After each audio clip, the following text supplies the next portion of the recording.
All right, welcome. Thank you for giving it a few minutes to let a few more of our task force members on.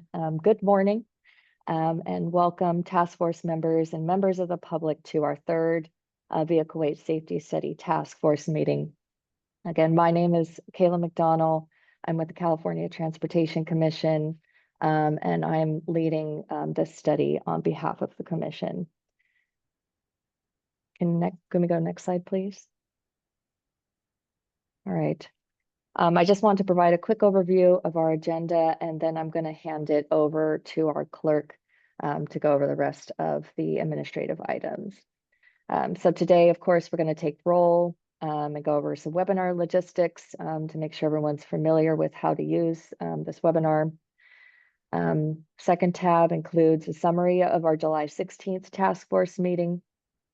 And then we're going to go into presentations today by our research team, which includes the Safe Systems Approach Overview, an introduction to potential policy solutions, vehicle weight and roadway degradation. And then finally, we're going to wrap it up with key takeaways and a roundtable discussion with task force members. And then last but not least, public comment. Next slide, please. I'm going to hand it over to Dylan. Thank you. Thank you, Kayla. I'll begin with roll call here. I will go by organization. Please only have one representative claim if you're here or not. I'll start with California Office of Traffic Safety. Good morning, Stephanie Doherty for the California Office of Traffic Safety. Thank you. Next, we will go California Department of Motor Vehicles. Good morning, Denise Burrows here for the California Department of Motor Vehicles. Thank you. Next, I will go California Highway Patrol. Good morning, Brian Cocaine. Thank you. Next, California City Transportation Initiative. Good morning, Eric Lopez for Cacti. Good morning. California State Association of Counties.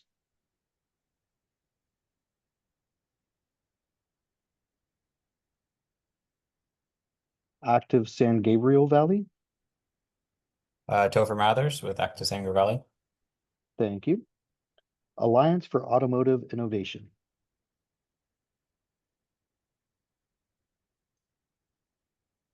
American Association of Retired Persons, AARP, California. American Automobile Association, AAA. Good morning, Megan McKernan here from AAA. Thank you. California Farm Bureau. Stephen Fennerly with the Farm Bureau. Thank you. California New Car Dealers Association. Les Schweitzer here for CNCDA. Thank you. National Federation of the Blind of California.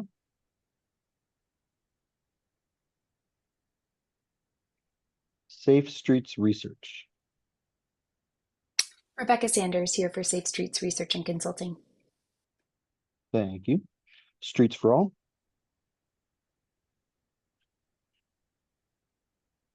United Contractors. Good morning, Gus Flores for United Contractors. Thank you. Do we have quorum? Next, I will move into the webinar logistics. Welcome to the September 9th Vehicle Weight Safety Study Task Force meeting. The meeting agenda is located on our website at www.catc.ca.gov. Any document the CTC creates can be translated into any language you need. Simply email us at ctc@catc.ca.gov, and we will have them returned to you as quickly as possible. American Sign Language translation is being provided on the webinar for this meeting. You should see the translators on the screen. Live closed captioning is also available. Please select the Show Captions tab at the bottom of your screen. There are a number of language options available there to choose from. Presenters. If you are on the agenda to make a presentation, please do your best to be succinct.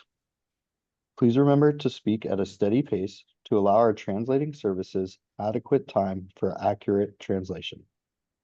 If you are presenting remotely, we hope that you will turn on your camera during your presentation if you have one. Members of the public, we welcome comments from the public as part of each item at this meeting. For those attending via Zoom, you should see the webinar control panel likely located at the bottom of your screen. There you will find the raise hand feature and Q&A tabs. We encourage you to use the raise hand feature as early into the item as you can to give the system time to acknowledge you. Commission staff will let you know when it's your turn to make your comment. Alternately, you may use the Q&A tab to submit your comment. Please be sure to include the agenda item number you are commenting on. Commission staff will read the comment on your behalf. As a reminder, each registered attendee is provided a unique link and phone number to access the webinar. These should not be shared with other participants, as this can create confusion for staff when calling on you to make comments. For all meeting attendees, please do your best to be concise. Please make sure your comments add new information. If you agree with the comments of a previous speaker, simply make that statement. Please remember to speak at a steady pace to allow our translating services adequate time for accurate translation. Since we often have many speakers, we ask that you make your point in 2 minutes or less. If for some reason we have many speakers on any single topic, we reserve the right to limit comments to 1 minute if needed. Thank you for joining us today. We know your time is valuable and we appreciate you sharing some of it with us.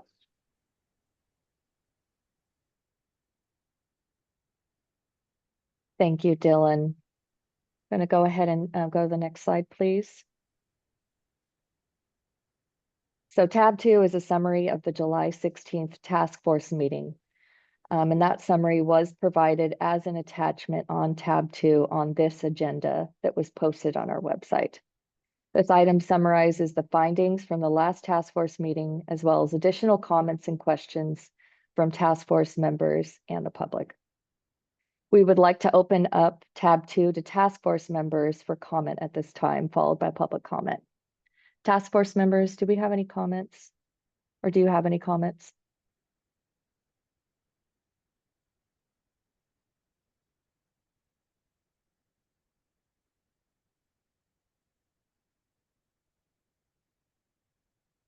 Okay, seeing none, I'm going to go ahead and conclude the task force comment period. Clerk, did we receive any public comments on this tab? Not seeing any public comment for this tab. Thank you. All right, thank you. That concludes tab 2. Next slide, please.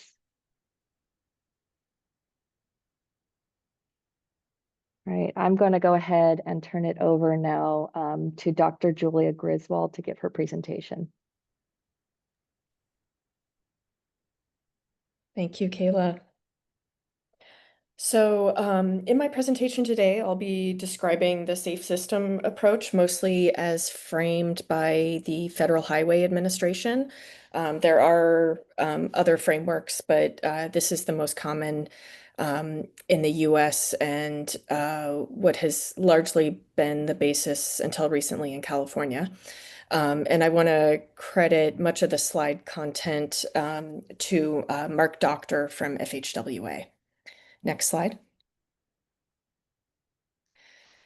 So in 2022, US DOT adopted the safe system approach as part of the National Road Safety Strategy, defining it as a guiding principle to address the safety of all road users. It involves a paradigm shift to improving safety culture, increase collaboration across all safety stakeholders, and refocus transportation system design and operation on anticipating human mistakes and lessening impact forces to reduce crash severity and save lives.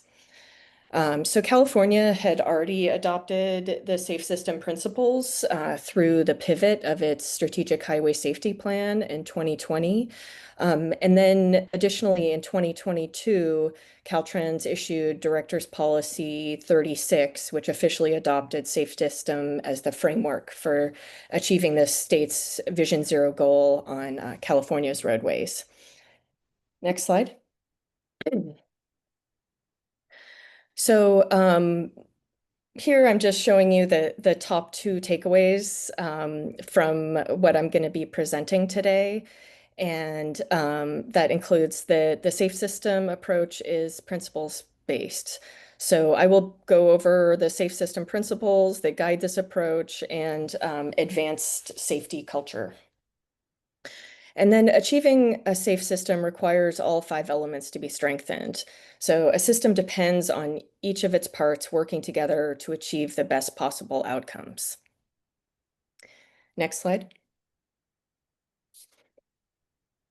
So the safe system approach is really a paradigm shift for how we think about road safety in the US.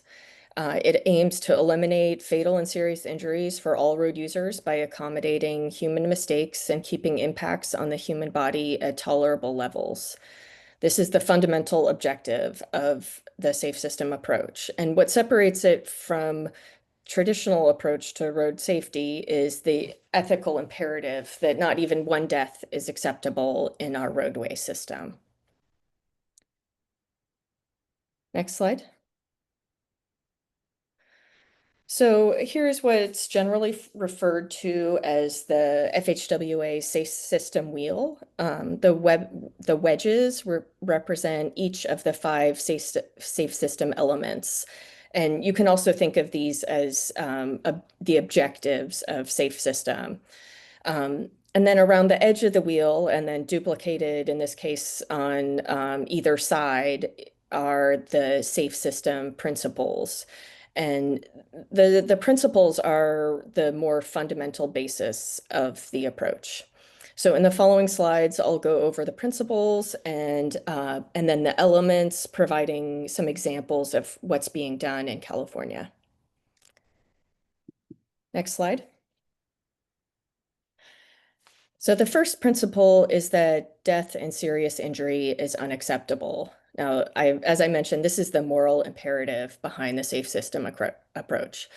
While no crashes are desirable, the safe system approach prioritizes crashes that result in death and serious injuries, since no one should experience either when using the roadway system. The goal is to modify how users, vehicles, transportation infrastructure, and emergency response operate to reduce the likelihood of crashes happening at all, and to reduce their severity when they do happen. The next principle is that humans make mistakes. People will inevitably make mistakes that can lead to crashes, but we can design and operate the roadway system to accommodate human mistakes to avoid death and serious injury. So an example of this would be designing a roadway to accommodate human mistakes by adding a median to prevent errant drivers from entering oncoming traffic. Next up is humans are vulnerable. So people have a limited ability to tolerate crash impacts before death and serious injuries occur. And human tolerance to crash impacts is central to the safe system approach. The management of kinetic energy transfer is within survivable limits. Within survivable limits is important for understanding how to design and operate the road system consistently with the safe system philosophy. And the safe system approach focuses not just on managing speed, but managing the transfer of kinetic energy. The next principle is that responsibility is shared.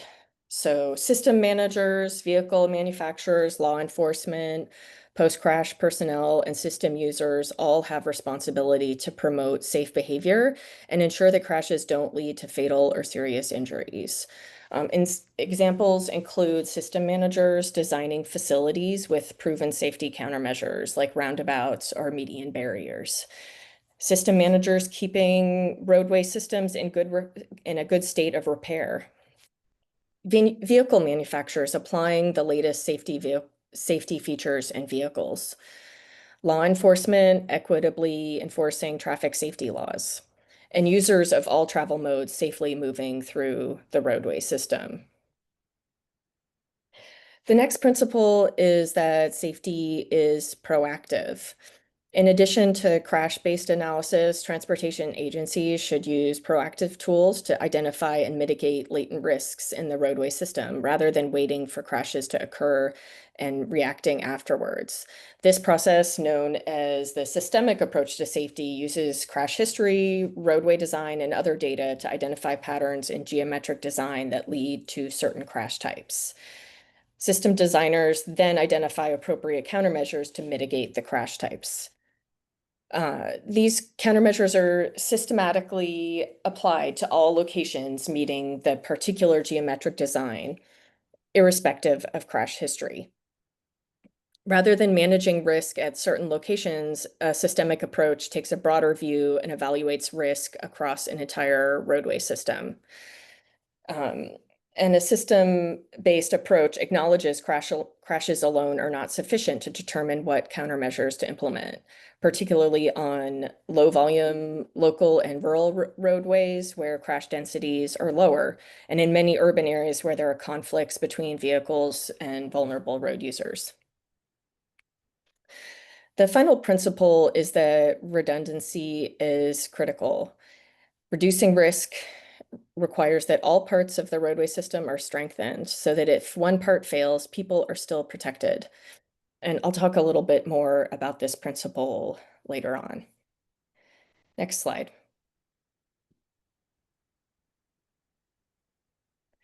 So here I'm going to go over each of the safe system elements.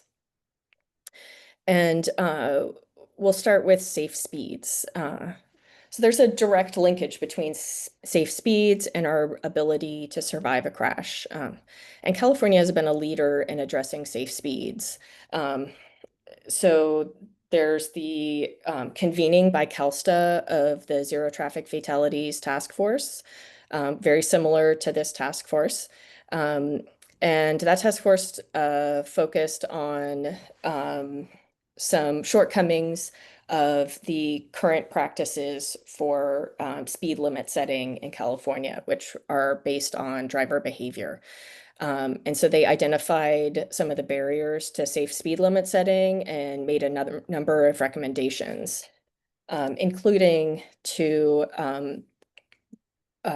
develop a speed limit setting approach that's based on the principles of kinetic energy. So the types of users that are using the system and the risk to those users and the context of the roadway.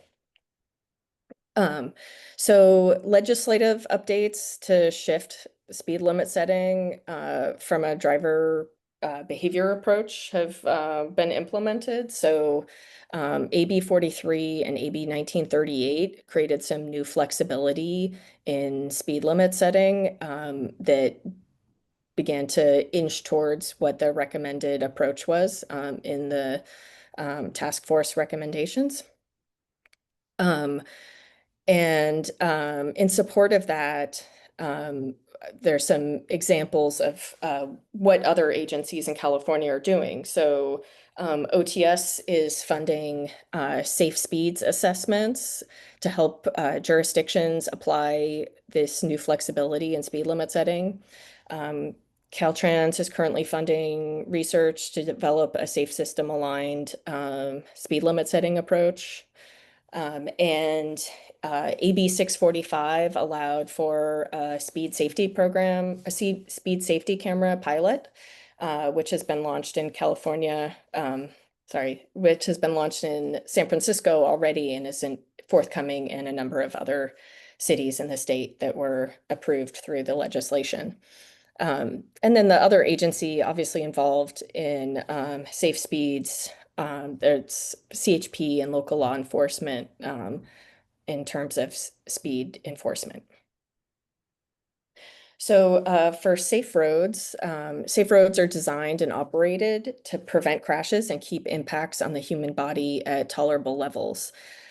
So Caltrans and local transportation agencies are largely responsible for management of the road network in California. And I just have a couple of examples because there are many, many out there. So Caltrans Highway Maintenance for Safety program has allowed implementation of proven safety countermeasures using the Highway Maintenance Program's quick delivery process. So in the first 2 pilot years, Caltrans delivered safety enhancements at over 4,500 locations. And this program did win a national award for that work. And then additionally, a couple examples of how Caltrans has improved the alignment of its safety programs with the safe system approach is focusing on fatal and serious injuries and developing systemic safety programs for pedestrians and bicyclists. Next up is safe road users. And the safe system approach addresses the safety of all road users, including those who walk, bike, drive, ride, transit, and travel by other modes. All road users are considered equal regardless of how they choose to travel. And each road user has a responsibility to operate to the best of their ability within the boundaries set by system managers. And education enforcement can help to modulate user behavior. So examples of work in this realm include OTS funding, sobriety checkpoints by local law enforcement agencies throughout the state. There's OTS and NHTSA behavioral safety campaigns, and then DMV management of driver records and licensing. And then post-crash care is one of the last lines of defense when other elements fail. So traffic incident management is the umbrella term for the actions of those that respond to a crash, including law enforcement, emergency medical care, towing and recovery, and more. So restoring traffic as safely and quickly as possible helps avoid secondary crashes. So work in that regard for California. So the California Emergency Medical Services Authority oversees a lot of the activity of paramedics, EMTs, and other first responders. And then OTS has funded some innovative work, including funding efforts by the UCLA Department of Emergency Medicine in collaboration with the Lundquist Institute, Harbor UCLA Department of Emergency Medicine, and the LA County EMS Agency to develop, implement, and assess and evaluate a real-time decision support mobile application to deliver just-in-time refresher training for rare but essential life-saving pre-hospital medical procedures. Additionally, implementation of a health data exchange for one of the largest EMS systems in the United States. The HDE provides an integrated data system that can serve as a model for other communities throughout California and the nation. This project will capture and analyze the trauma outcomes for all patients within a large system to develop strategies for improvements in post-crash trauma care, as well as plan for injury prevention based on actual data of patient injuries and outcomes. This data can be used to create a post-crash dashboard, which will be leveraged to conduct analyses of its data to identify crash hotspots and post-crash care gaps. And then last but not least is safe vehicles, which is the realm that we are discussing in this task force. So safe vehicles include active safety measures to help prevent crashes from occurring, such as autonomous emergency braking, and passive safety measures, which protect occupants when a crash does occur, such as seatbelts and airbags. The state has limited power to regulate vehicle design, but some strategies are possible outside of what's being discussed in this task force. So DMV's statewide ignition interlock device pilot program is one example. Other states have passed recently super speeder laws that require intelligent speed assistance in the vehicles of drivers with multiple criminal convictions for reckless driving and excessive speeding. And these programs are sort of overlapping, not just in safe vehicles, but also involve safe road users and safe speeds in the case of the super speeder laws.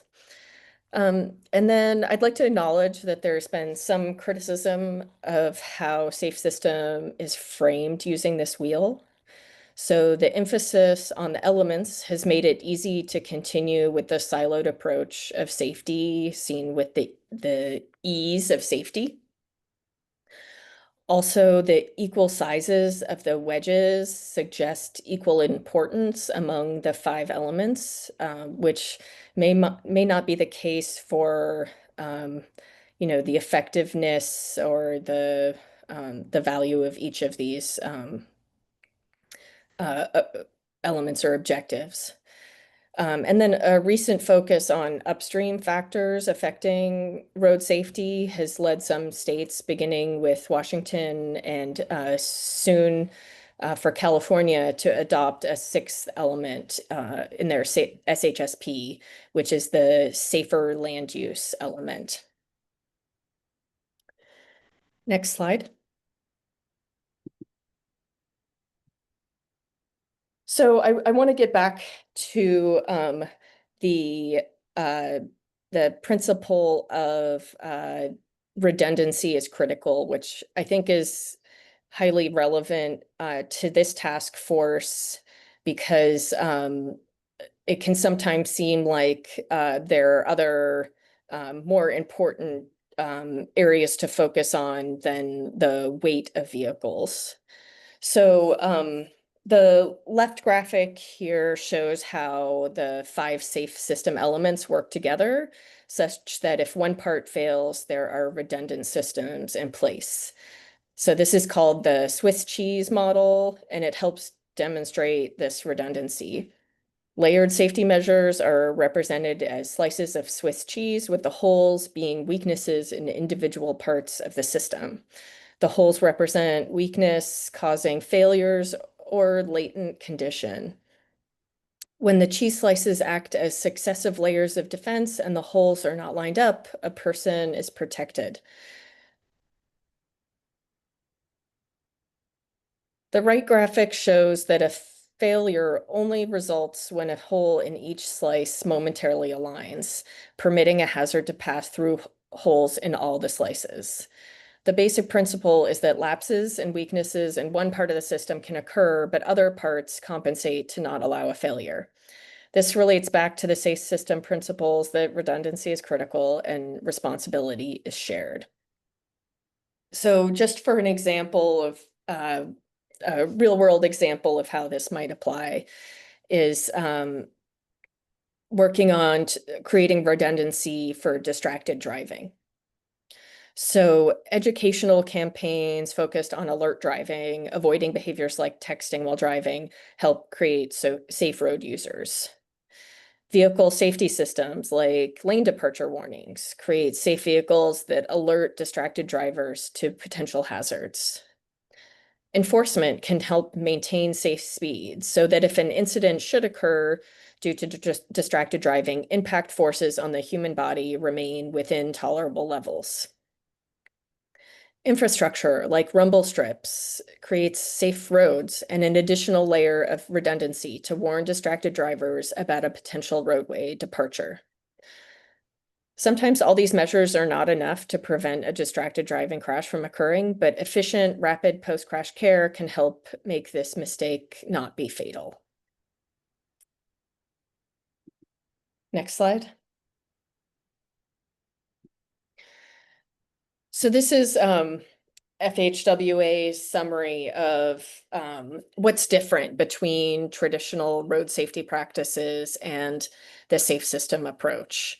So traditionally, we were focused on preventing all crashes.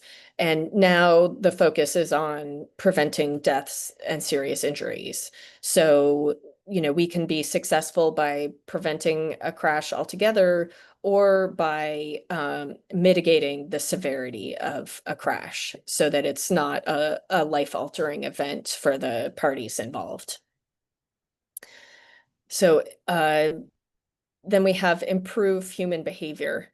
And the focus with Safe System is less on making people behave well, but acknowledging that people make mistakes.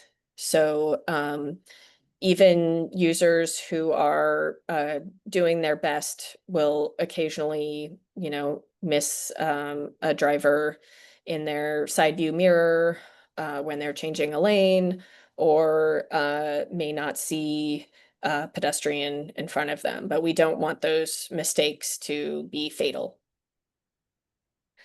Control speeding. And this has shifted to reducing system kinetic energy. So there's cases where speed should be mitigated, say in urban conditions where you have many pedestrians or bicyclists. And then there's cases where there's operational needs to have speeds higher, and then you want to install measures where there's less risk to other users if a mistake is made, say by having a median barrier on a highway. Individuals are responsible, and now we're looking at shared responsibility. So it's not as focused. This is again about behavior, and more focusing on the system manager's responsibility and the other parties involved in designing and maintaining the road system. And then previously we focused on reacting based on crash history. And now we want to proactively identify and address risks so that we prevent those serious crashes from happening in the first place.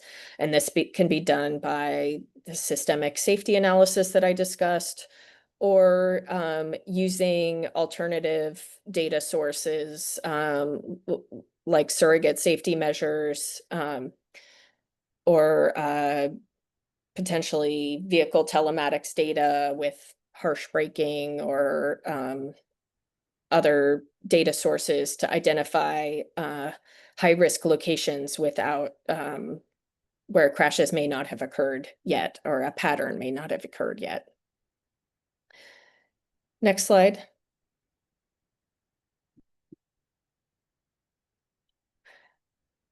Oops, so yeah, there we go. So I don't have a lot here to say on this slide, but I did want to emphasize that the vehicle weight policies that we're looking at for this study are just one piece of that safe vehicles element or objective. And so we don't expect to solve all the problems by mitigating the effect of vehicle weights on transportation safety, but it's part of this redundancy in the system that can address the potential for serious injury or fatality in those cases where the other elements are have lacking are lacking in that regard. So that's all for my presentation. Thank you. Okay. Thank you very much, Dr. Griswold, for your presentation. And really that, I think, helped us as a basis for our remaining task force meetings. So just thank you again for providing that background and context to this. Okay. So we're going to go ahead and now open it up to task force member comment, followed by public comment. Task force members, do you have any comments, any questions?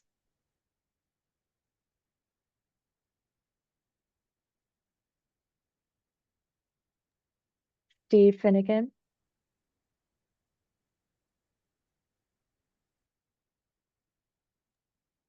Steve, you're welcome to unmute yourself and speak.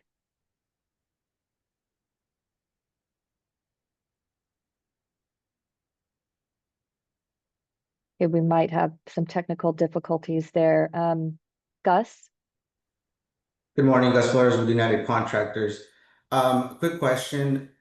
You briefly mentioned a sixth element. I believe it was safe land use, which is to be implemented in California.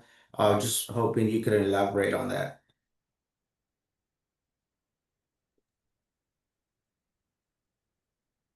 And Dr. Griswold, Yeah. you're welcome to respond. Sorry, go ahead. Yeah, so I think safer land use has been proposed for the strategic highway safety plan for the next period, and I'm not sure whether it has been officially approved yet. But the thinking on that is that land use does play a critical role in safety because it affects road user behavior. So on a micro level, it's, the location of housing and services and whether you may need to cross a major arterial on foot to access a business from your home. On the more macro scale, it's about the amount of travel within the system. And if jobs and housing are located closer to each other, or housing is provided along transit corridors, then less travel may be necessary by automobile, and thus you're reducing the risk of motor vehicle crashes involving those users. Thank you. Do we have any other comments from the task force?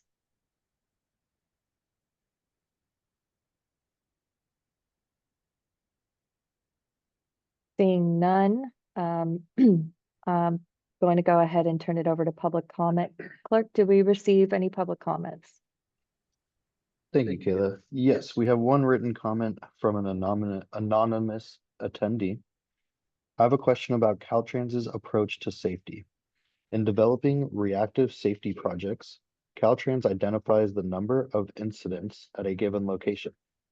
After a safety project is constructed or implemented, does Caltrans re-evaluate the number of incidents post versus pre-improvement? If so, where is this data available to the public? There's no other public comment for this item. Thank you.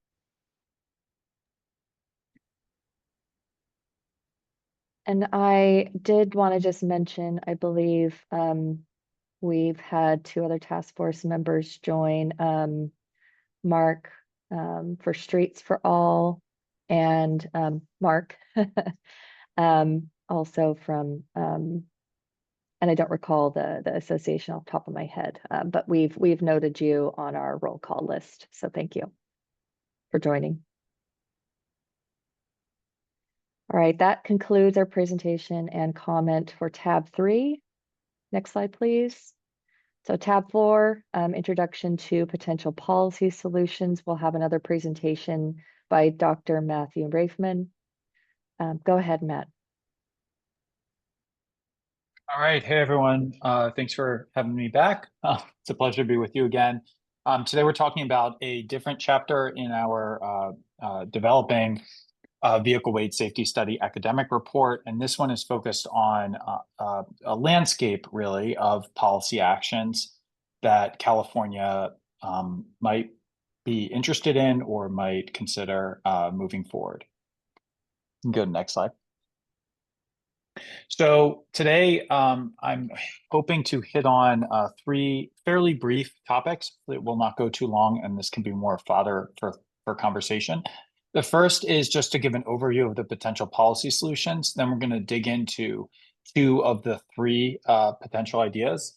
We're going to hold off on the last one until the next meeting in October. And then I did want to just reiterate sort of the same goals that were expressed in the last session when I presented, which is that, you know, the focus for today, from my perspective, is to focus on vehicle weight and passenger vehicles where possible.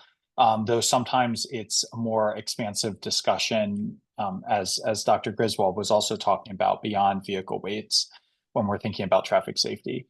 And then the second piece is to give this overview, a scan of the landscape of policy with examples where possible and where we found them. And then finally, to catalyze the conversation and not direct it. Next slide. So just a reminder of kind of where we're coming from, and I guess like why we're here and why we're talking about this.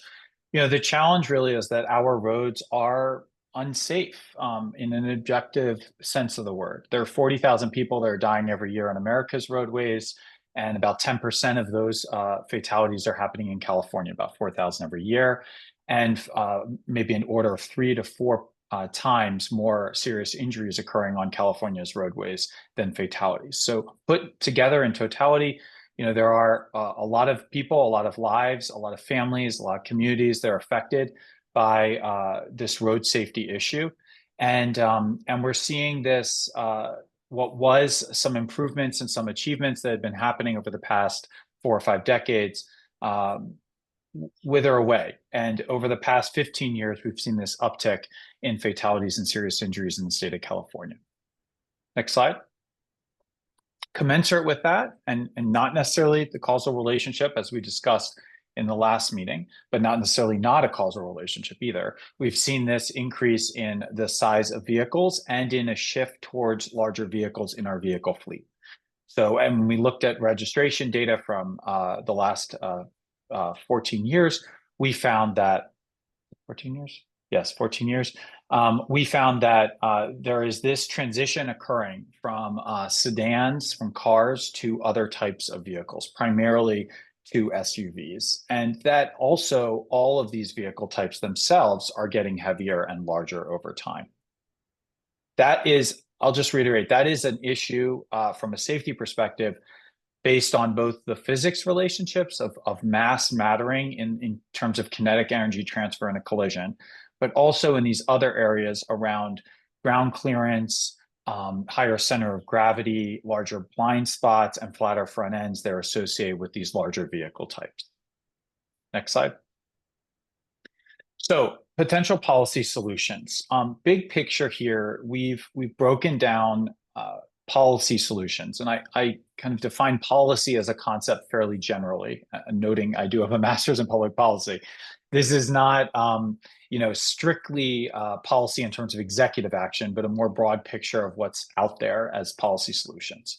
So we have fees and taxes as one group. These would be what we would term market-based solutions. They are ways to internalize through pricing the external costs of, in this case, larger vehicles.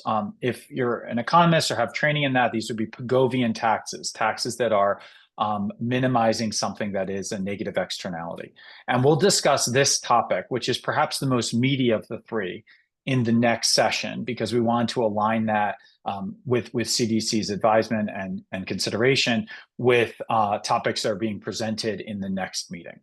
The next category here is broadly defined as regulations or command and control approaches to challenging situations. These are specific standards and mandates that are authorized by government. It could be by state government, could be by federal government, could be municipal governments.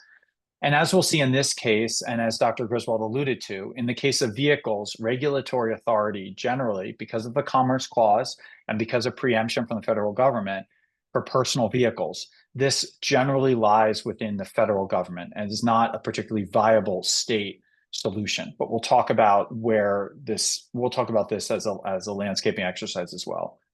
And then finally, the third category, and I said generalizing the concept of policy here, we'll talk about the built environment, which is really a different animal altogether.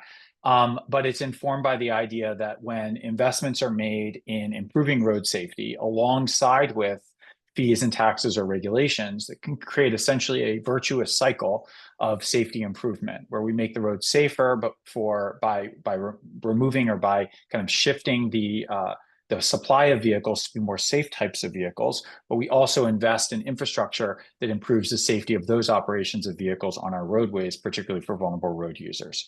This is an area where the states and municipalities have significant impacts in how those resources are allocated. Next slide. So regulatory solutions.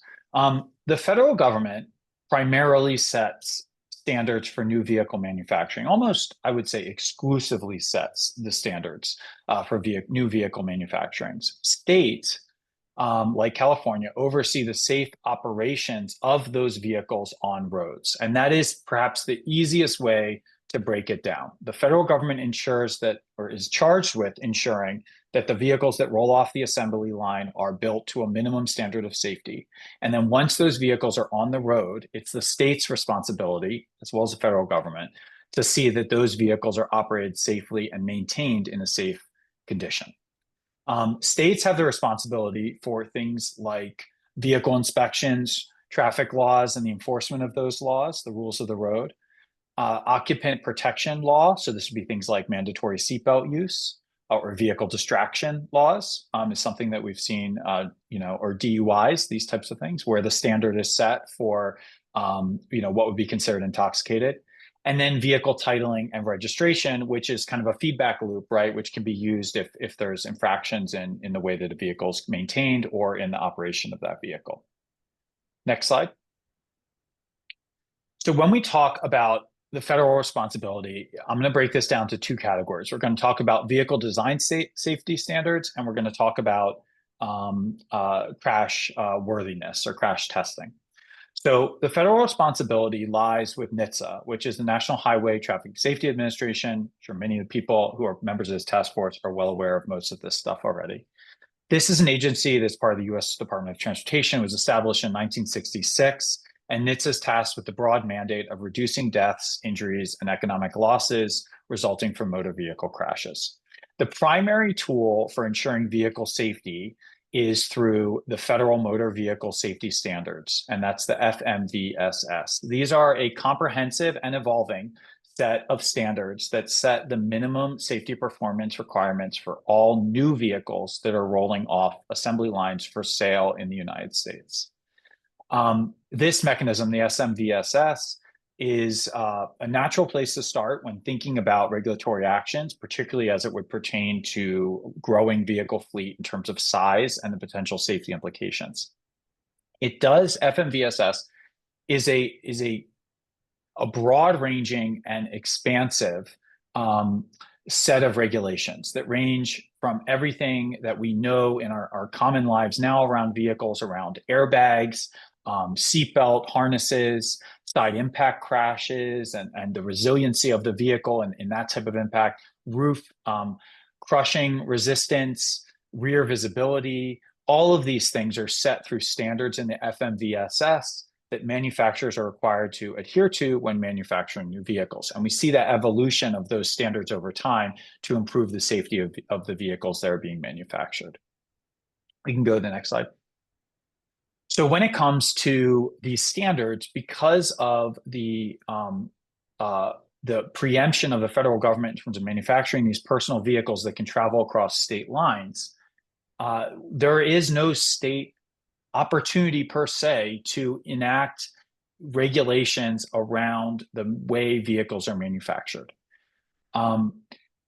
Because particularly when it comes to vehicle weight, which is the topic of this task force, and as we discussed in previous sections, if we take that as established, based on the evidence that heavier vehicles could potentially be more dangerous to lighter vehicles in a crash or to vulnerable road users. There is nothing in the FMVSS that includes regulations that limit the size or the weight of passenger vehicles. There is a differentiation in vehicle standards around passenger vehicles and those that are larger than 10,000 gross vehicle weight ratings, which are considered heavy duty vehicles. So that exists when it comes to weight. But when you take those vehicles under 10,000 pounds, there is no stipulation here around the safety of those vehicles or with regard to the weight of the vehicles or their design. There has been discussion and was as of just less than a year ago about enacting a new rule that would be designed specifically to mitigate the risk of serious or fatal injury to children and adult pedestrian crashes. And this is specifically a design feature, a focus on when you have a head-to-hood crash, how that vehicle or how vehicles could be designed to help mitigate the transfer of energy and to improve the odds of survival for a pedestrian in a crash with the front end of a vehicle. And this was a fairly groundbreaking for the United States development and was slated to, it was proposed in 2024 and was intended to move forward. Another thing that's worth noting, and I'll talk about this in concert with the second one as well, was FMVSS number 127, which was a standard that would require automatic emergency braking technology, pedestrian automatic emergency braking technology, and forward collision warning technology to be present in new vehicles rolling off the manufacturing line in 2029. These are ADAS systems, you'll recall from our conversation last session. So both of these, based on what we were able to dig up, it is not clear to me standing before you now where these standards are. They're supposed to move forward. There are no updates one way or another, except that there was a increase in the time for comments for the FMVSS number 127. So TBD on what's happening under the new administration and if these are moving forward. Some in the room may have more insights into where this is. So, in the comments section, please provide that if you have that. So it's worth mentioning these two because I do want to highlight that there is this evolution happening in the FMVSS over time, and there is a recognition here of the both advantages of ADAS in preventing collisions and also the potential to design vehicles that are safer for pedestrians when they're in crashes. And that was a pretty groundbreaking standard for the United States that was proposed. We can go to the next slide. NHTSA also oversees vehicle crashworthiness testing. And this is through the New Car Assessment Program, or NCAP, which intends to do really two things. To test the vehicles, this is the 5-star rating for safety that we're all familiar with, and then also to communicate that information so that buyers can make informed purchasing decisions when it comes to the safety of the vehicles.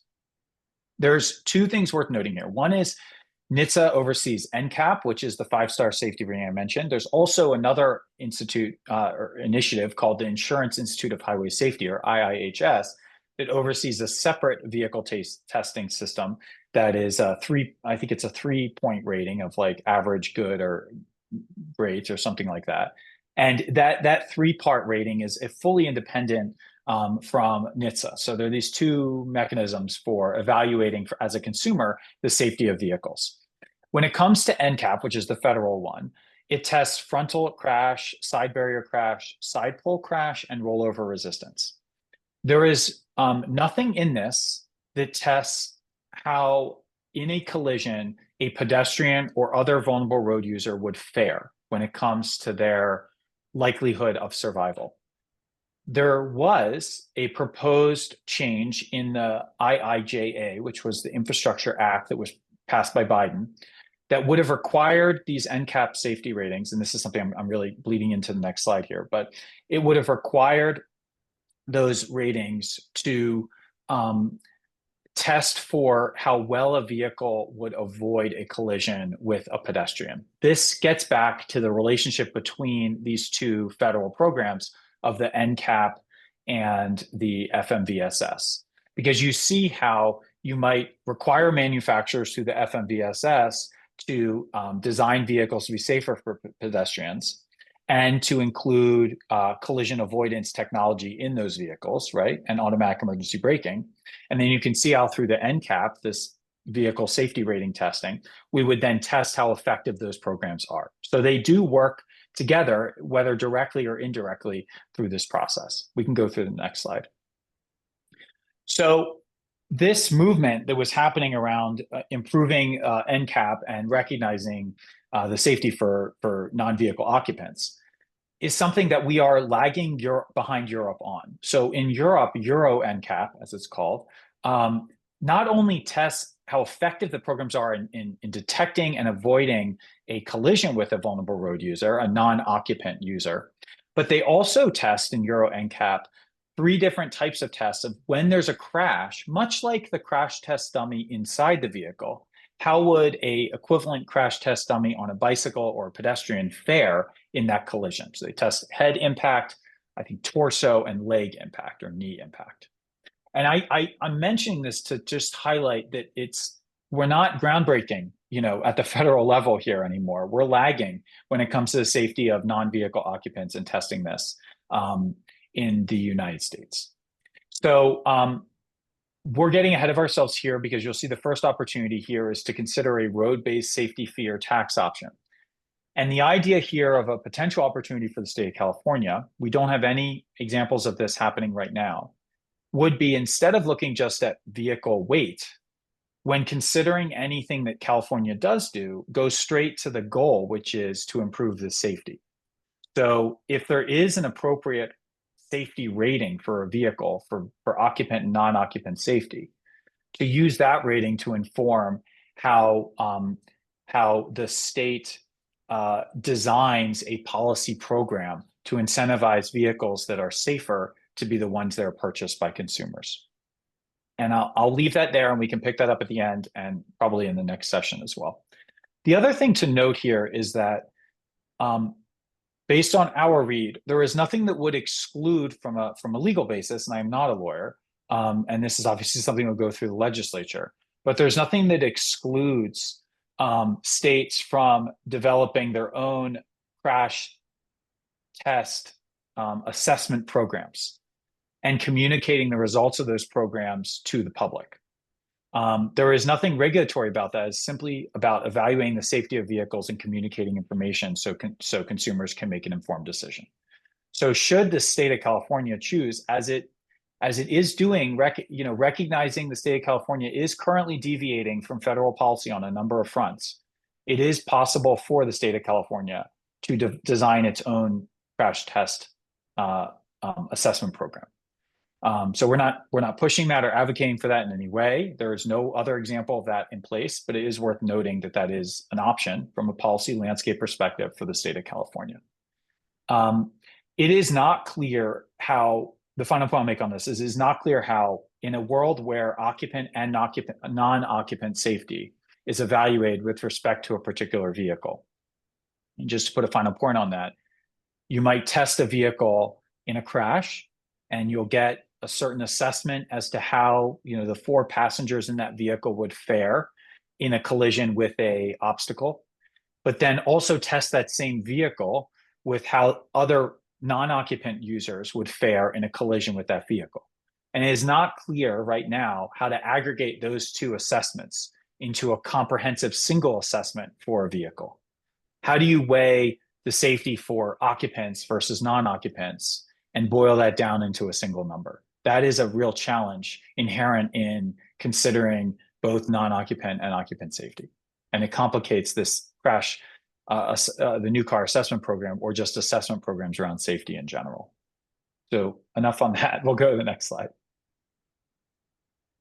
So I want to pick up on some of the regulatory solution equity considerations that we've identified. We'll talk about that for all 3 of these policy measures, really as food for thought for considerations around equity that should inform policymaking. The first is that regulations, as they are typically done, apply to new vehicles and only new vehicles. They are grandfathered, other vehicles are grandfathered in to the regulatory system. So that has interesting dynamics in the way that it would propagate in terms of equity. On the one hand, it is equitable in the sense that all new vehicles must now comply with these regulations, right? So it's a broad brush, and it doesn't matter if that vehicle is a 20,000 pound sedan, or sorry, a $20,000 sedan, or if it's an $80,000 SUV. It doesn't matter. All regulations would apply to all those vehicles, new regulations. On the other hand, though, because new regulations are only applicable to new vehicles, areas that have a larger proportion of vehicle fleet that is new vehicles will benefit. So the propagation of new vehicles through the vehicle fleet matters as far as equity goes if new vehicles are comparatively more safe or designed to be safer than older vehicles. Now, this is inherent with the way that new vehicles enter a fleet, whether it's about the efficiency of those vehicles, air pollution, or safety. Those same sort of external benefits are felt primarily by those communities that have a higher proportion of new vehicles. So I mentioned that from an equity perspective. The second point is that by making vehicles safer by design, there is a more equitable approach inherent in that, because one cannot pay to opt out to these new regulations, as one would be able to do with a fee or a tax. So if you have a tax or fee allocated to vehicles based on, let's just say hypothetically, their safety rating, someone could pay that fee and purchase a vehicle that has these outsized negative externalities from safety, if they have the resources to pay for that fee or tax. Regulations do not have that issue. They apply to all vehicles. As I mentioned, the third point here is the turnover time is well, on average for the United States, 11.8 years for the deployment of new vehicles. So there is this lag in the safety improvements throughout the propagation throughout the vehicle fleet that is inherent in new vehicles. The fourth is that they would potentially target safety more than like a weight-based policy would. As we talked about with weight-based policies, weight is essentially being used in our discussions as a proxy for safety. But if regulations are specifically focused on safety, there's no need to do this proxy relationship. You can focus directly on improving the safety of vehicles. That's one of the appeals to regulations.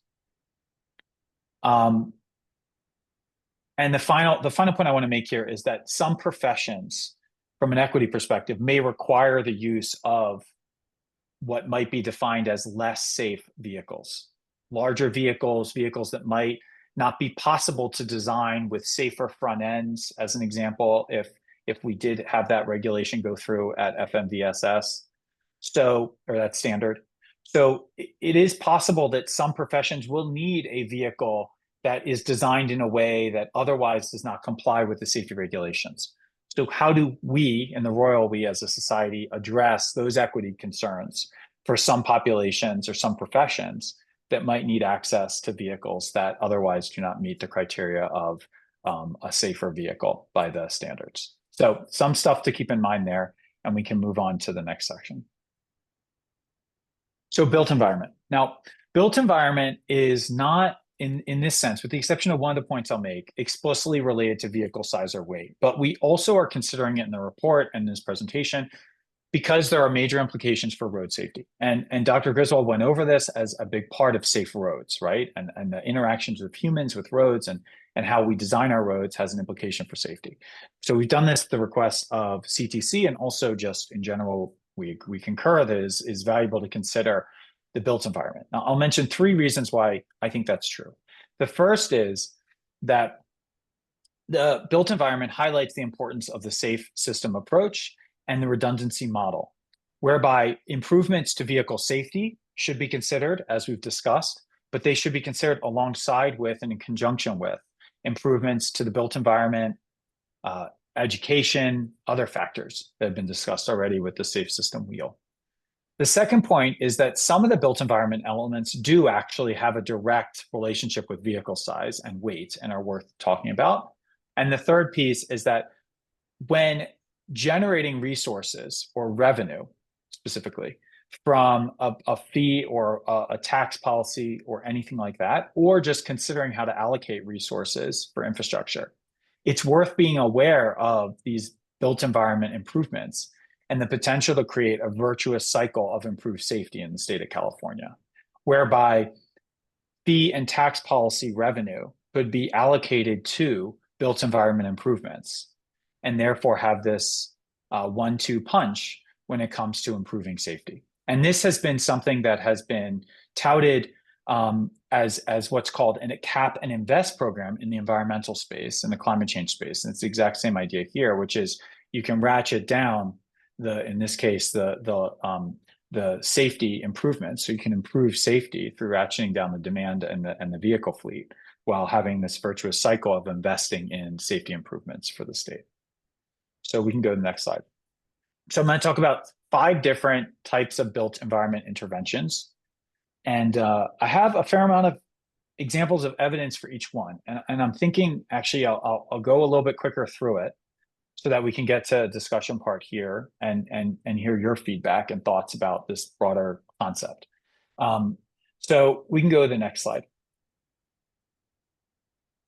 So the first to discuss here is lighting improvements. And the challenge for lighting improvements, and we'll follow this same format of challenge and solutions. The challenge for lighting here is that about 75% of pedestrian fatalities occur at night. This has been true for some time, but is also increasing over time. There's been really interesting research around illumination and the potential to reduce pedestrian deaths. And one of the best examples, or the most, I think, creative and clever examples to study this I've seen is a research paper that looked at the relationship between moonlight, the moon, and the phase of the moon, and pedestrian deaths. And what this research found was that pedestrian deaths fall about 5% on peak moonlight nights. And that can increase up to 17% in a reduction when it's a cloud-free condition. So you see this sequential step relationship between illumination of the road and of the environment and reduction in pedestrian deaths. And in rural areas where there's low artificial lighting, those impacts can be even greater, up to 40% reductions in fatalities on nights where there is a full moon and low cloud cover. And I think that relationship, it's a very clever study, but it essentially is a great way to show the implications of lighting improvements and the potential implications of lighting improvements. There's also considerable research to support this. Historically, kind of when I was raised up or whatever in the field and was educated, the dominant narrative was that headlights have become powerful enough on vehicles that we don't need street lamps and they don't offer a safety improvement. But actually, there's been considerable research now that shows that when there's improved lighting, it can lead to around a 30 to 50% reduction in nighttime crashes. And specifically, we can light the roadway with street lamps. We can also light just crossings where pedestrians or vulnerable road users are crossing the roadway.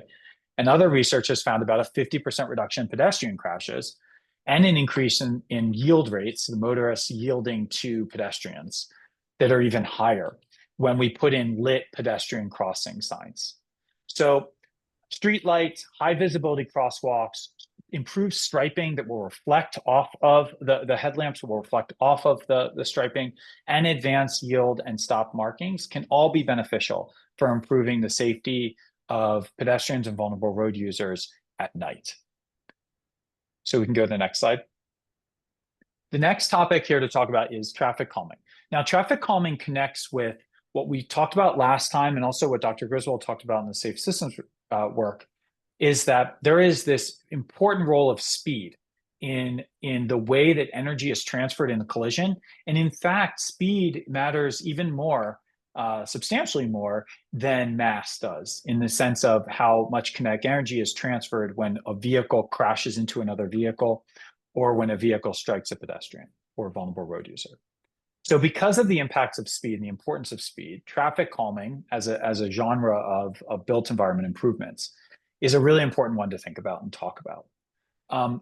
Speed is a factor in slightly more, a greater proportion of fatal crashes in California than it is across the nation. Nationally, about 29%, roughly 30% of traffic fatalities involve speed in 2022, whereas 32%, slightly more, fatalities involve speed in California. We know that the risk of injury goes up exponentially with speed.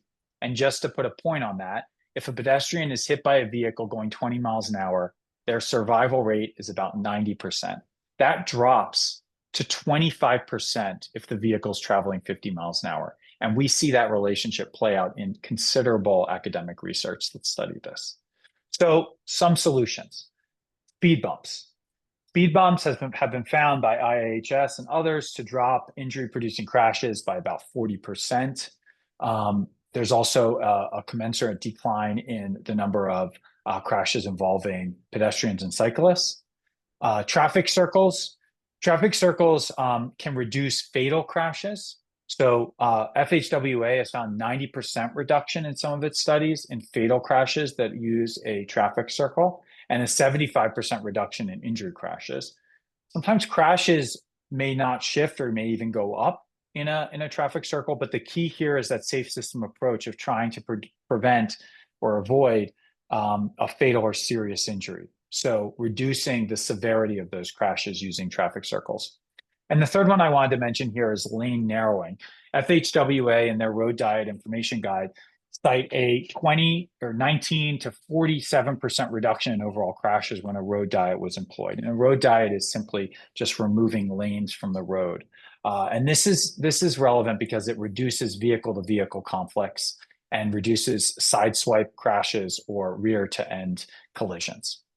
And then finally, the complete streets investment genre, building and designing our streets so they're designed for everyone, for pedestrians, cyclists, drivers, public transit users, everyone, all ages, all abilities. This is something that California has invested in and is something that I'd fit in broadly to traffic calming, but really fits into all of the different categories that we're talking about today, and is more of a all-encompassing category of built environment improvements. All right, we can go to the next slide.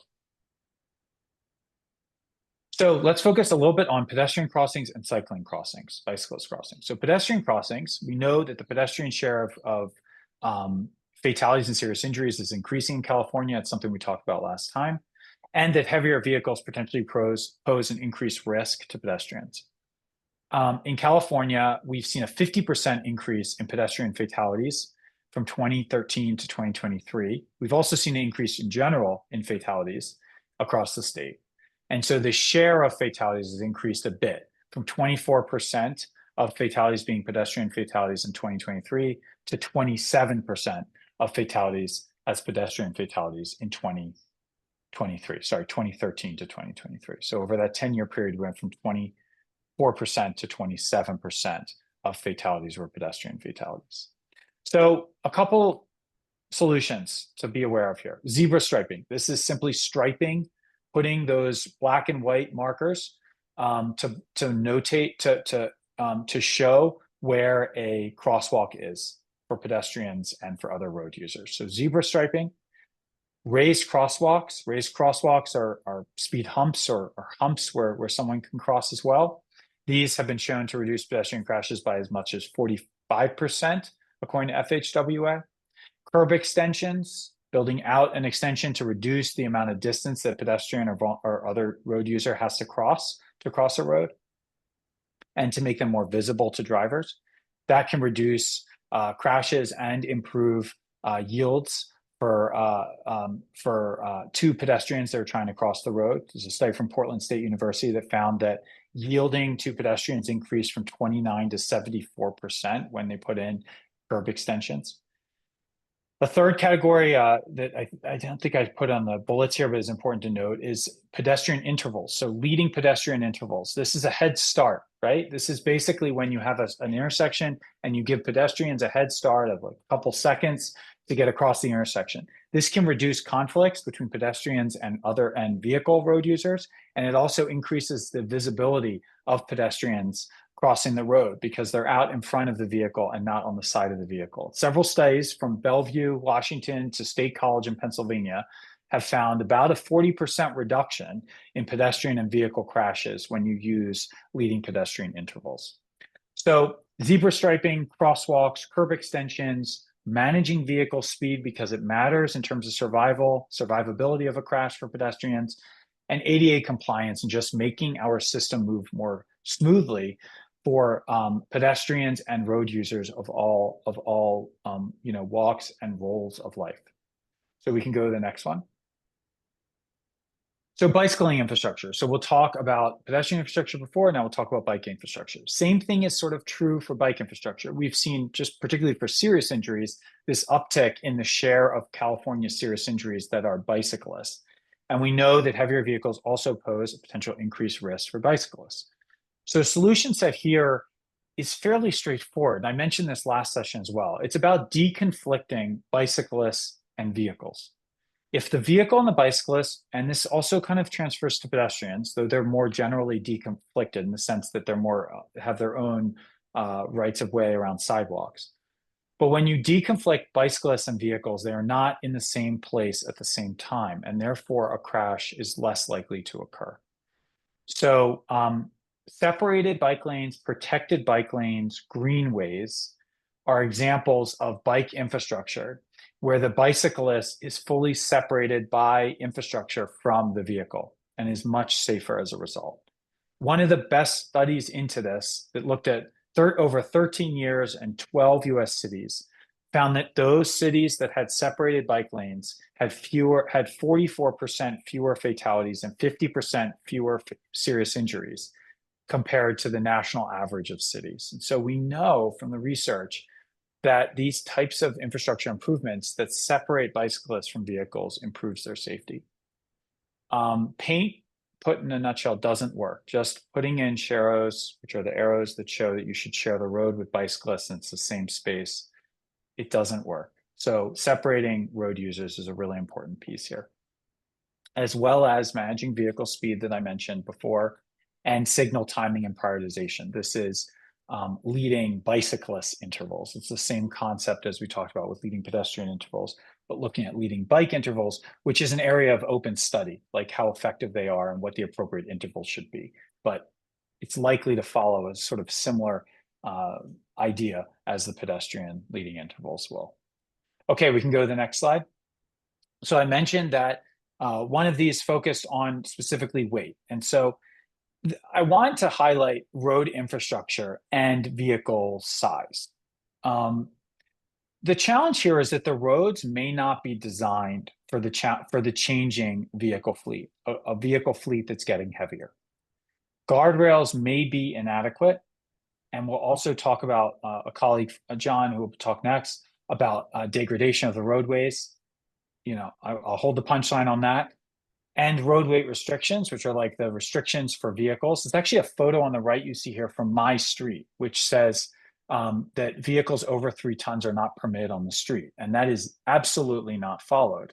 So if we care about the regulations of our local roads being followed, if there's a reason why my street is 3 tons or less in terms of weight, then we need to think about the fact that vehicles are getting heavier and exceeding that 3-ton limit on a daily basis. And my son's suggestion, I promised him I'd mention it, was that why aren't there cameras that just catch if people's vehicles are heavier than 3 tons and give them a ticket? So that was his idea. That's not our research, but I told him I'd mention.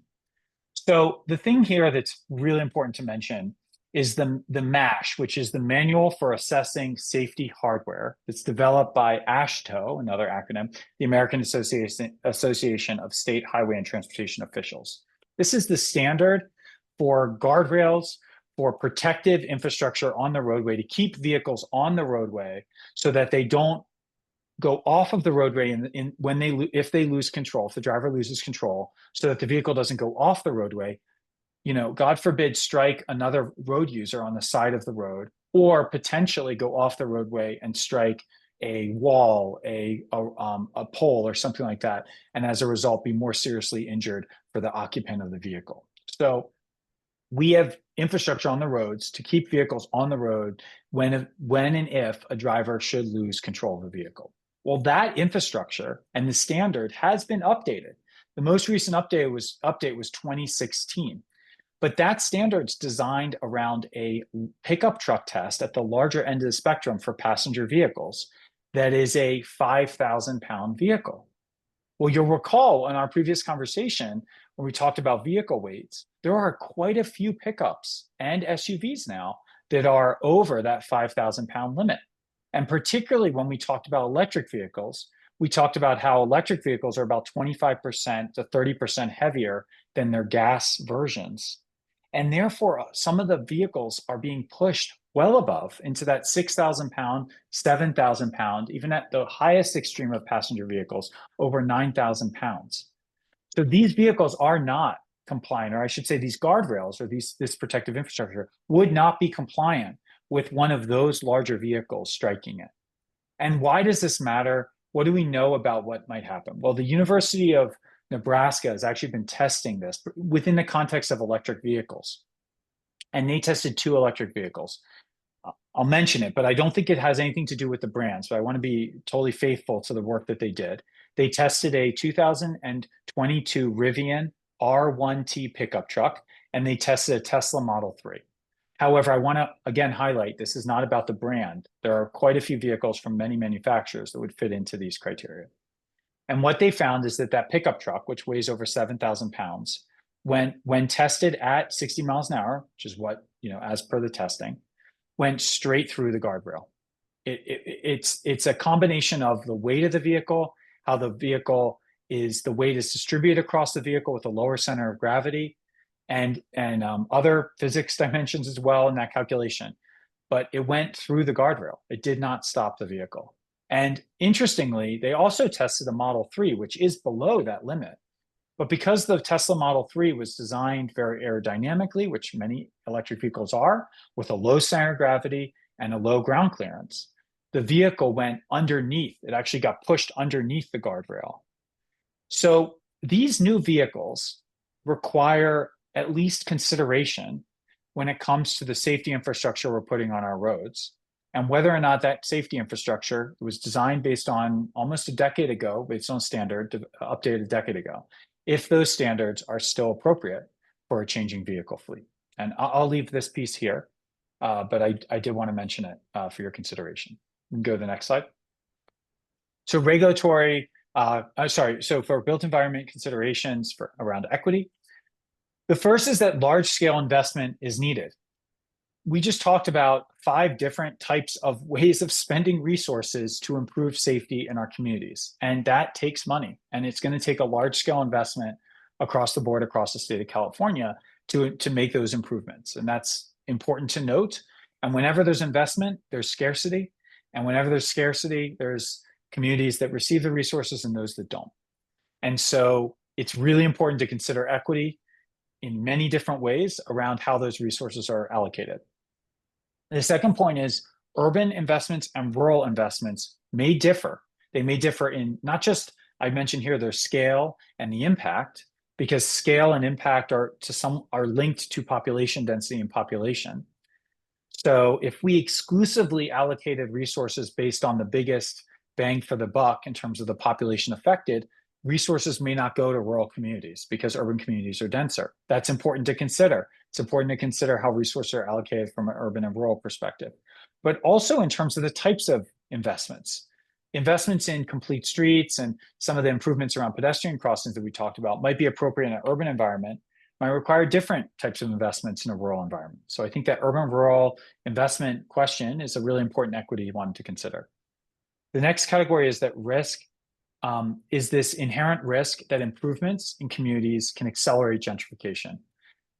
This is not unique to this space, and it's not even unique to built environment investments around safety, but road safety. But as you invest in a community, because of scarcity, I want to point out, because of scarcity, when there is a rising tide, and that rising tide, if we want to play out this analogy, every boat does not get the same investment, then some of those boats are going to rise more than others with the tide.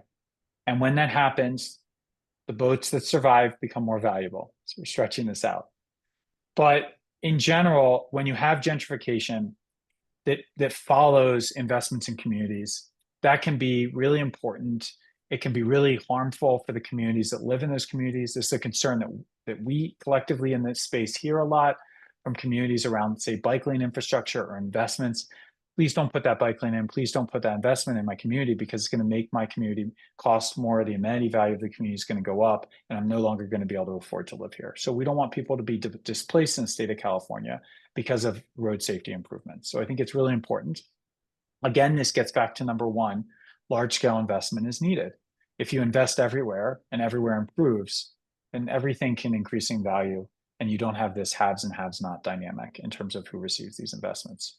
And finally, it's always important to recognize the historical disparities in access and investment in safe infrastructure, whether it's sundown towns in California or whether it's redlining or other forms at which these historical disparities have played out.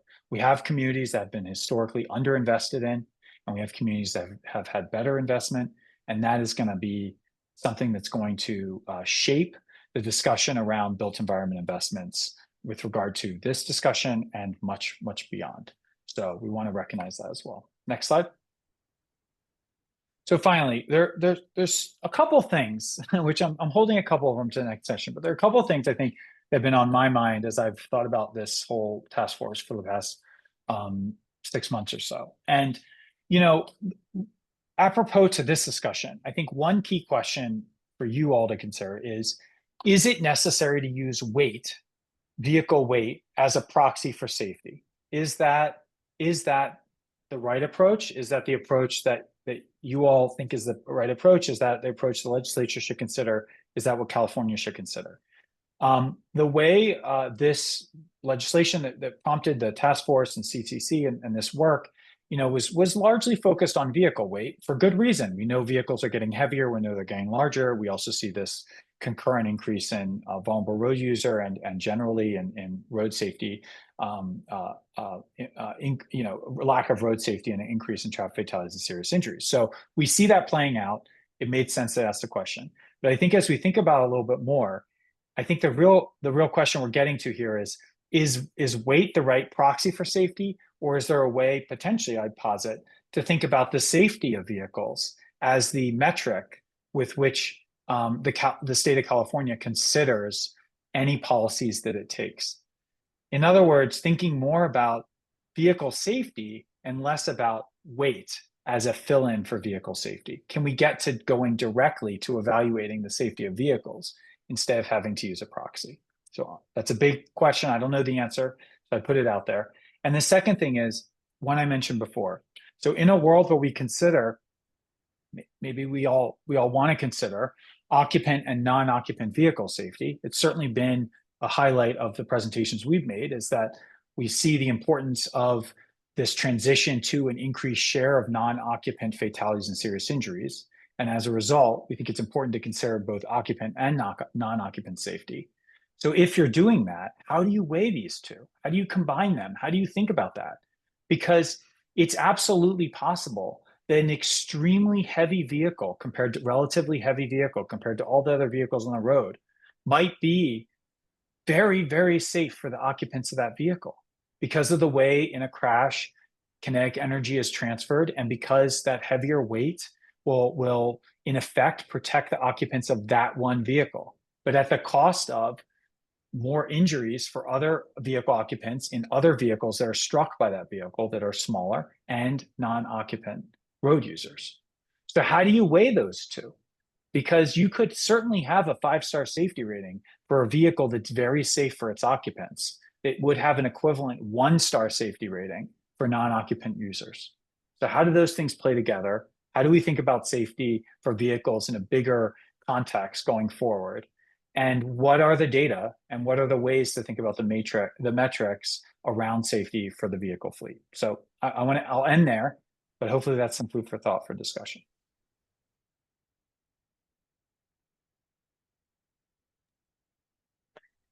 Thank you so much, Dr. Raifman, for your, as always, compelling and very thought-provoking presentations.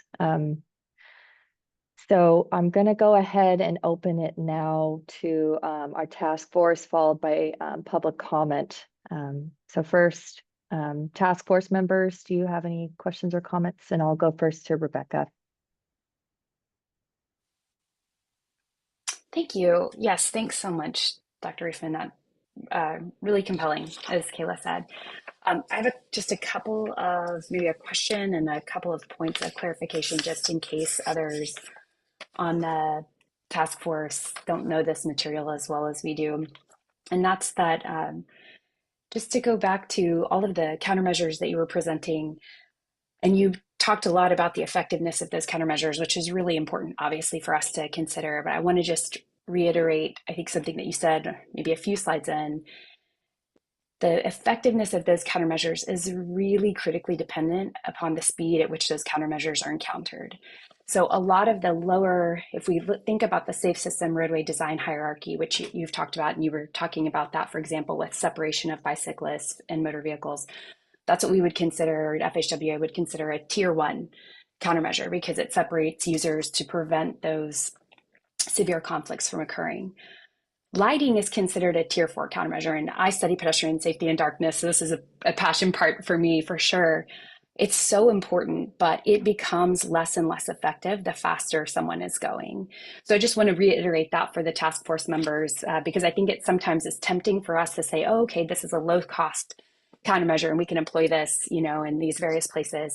And the reality is that that speed, the operating speed of the street, is really critical to determine the effectiveness of those. And even some of those countermeasures, and I think you were mentioning the recent Institute Insurance for Highway Safety study that found that combination of a rectangular rapid flashing beacon and lighting at a crosswalk is super effective, but up to 35 miles per hour. We're seeing less and less effectiveness as drivers are going faster. So just to reiterate that, because it's so critical, speed is so fundamental to safety. The second thing is that you use the term lane narrowing, but then you talked about roadway reallocation or road diet. So just again, for task force members, lane narrowing is when you reduce the width of a lane, and that is effective, but it's nowhere near as effective as what Dr. Raifman was talking about, which is actually lane reduction. So that is something that if we can do more of that in California and around the country, but particularly in California being the subject of this, we've seen tremendous safety improvements when we reduce the number of lanes on a roadway. And then the last point I wanted to make is just very related to what you were talking about with regard to the lower effectiveness of all of this investment we've made in countermeasures. And you were talking about the barriers, for example, and the higher weight vehicles. And I wanted to just add to this that as vehicles get larger, the countermeasures that we've developed based just on sight lines and dimensions, not to mention the weight, just the physical size and what you can see when you're in a taller vehicle with a larger hood, all of that becomes less and less effective. So part of what we're trying to do here, we've talked about weight, but I want to bring size back into it, because it isn't just the weight, it's also the size of the vehicle that is really actively reducing the effectiveness of the investments we've already made. And that's just kind of another aspect of this that I think we should talk about, that we're not only trying to prevent future harm, we're trying to make sure that the literal millions of dollars of investments that we've made in safety in California aren't just, mitigated or wiped away in part because of these larger vehicles. So that's all I had to say. Thanks so much again.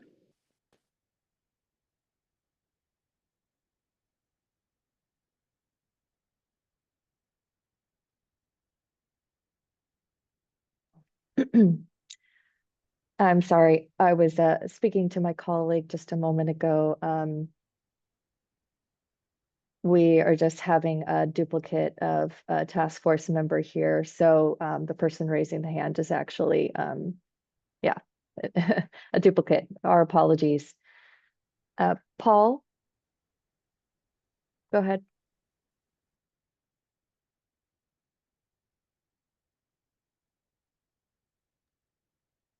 Paul, you're muted. Hi, can you hear me now? Yes. Awesome. Technical difficulties myself. Yeah, good presentation. A lot to unpack in terms of the slides, but I'll try to go through my notes as best I can. So maybe just pivoting to slide 46, where you had the questions about, is it necessary to use vehicle weight as a proxy for safety? I think weight obviously plays a role in crash injury outcomes. However, I don't think you can necessarily treat it as a standalone. I think there are a number of other factors that are important not to lose sight of as we go through this effort more broadly. So think, for example, speeding is an issue that was mentioned in about 30% of the crashes. Similarly, if you look at the national data, impairment is also a big piece, both from the driver perspective as well as the pedestrian perspective. So looking at those, we obviously don't want to lose sight of the big picture. But that being said, some of the recommendations from this group could potentially sort of address those big picture questions as well. You'd also raised the question about considering occupant versus non-occupant vehicle safety and looking at, how you might be able to potentially rate or, look at ways of evaluating those. I think it's a very interesting question, but also a very complex one in terms of the differences that a person might encounter in the real world in terms of, their struck versus striking vehicle and the differential in weight between those. So it may be difficult to develop sort of concise rating that gives the correct picture for a person. If they buy a heavier vehicle, striking a similarly sized vehicle might have a similar outcome or sort of a less severe outcome than a smaller vehicle, for example.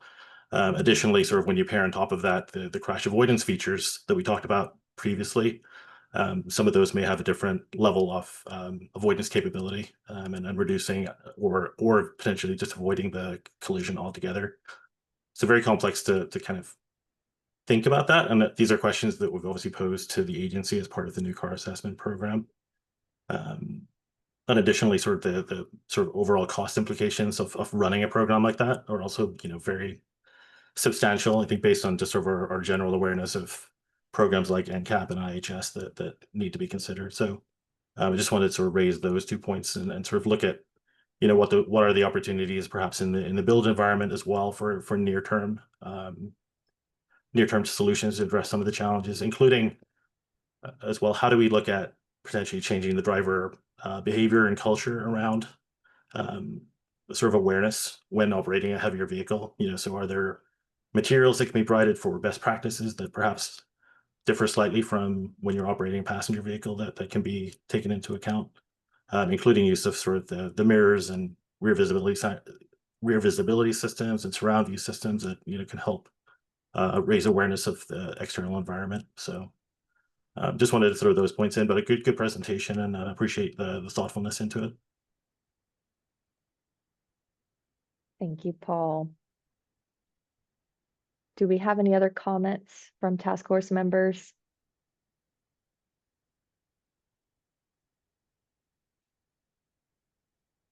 See, Mark, go ahead.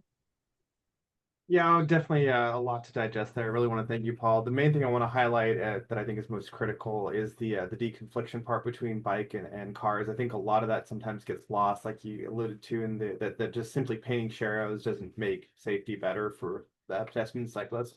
I do think a lot of this, back to the safety piece, is kind of considering at the local agency level what corridors make sense to create, basically enhancements, whether it's pedestrian enhancements with better lighting and better kind of protected bike lanes, and what corridors it might make sense to basically recognize that, that sharing the corridor and deconflicting is not, sharing the corridor is not the best approach.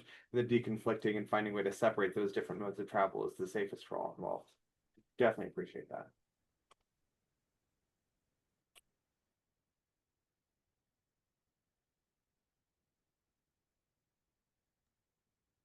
Thank you very much, Mark. Do we have any other comments from task force members?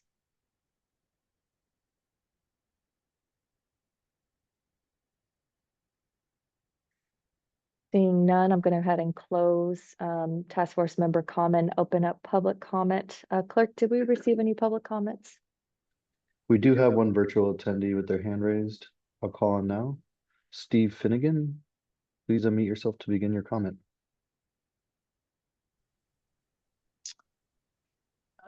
Hey, you guys, sorry, this is Stephen Fenaroli. So maybe somehow my Zoom got messed up. But anyways, I got moved to a participant. I guess I did have a few comments. Dr.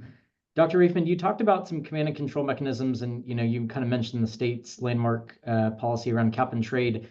And I think, kind of the guise of this committee has been around taxing heavier vehicles, but have we considered an incentives for small cars and vehicles?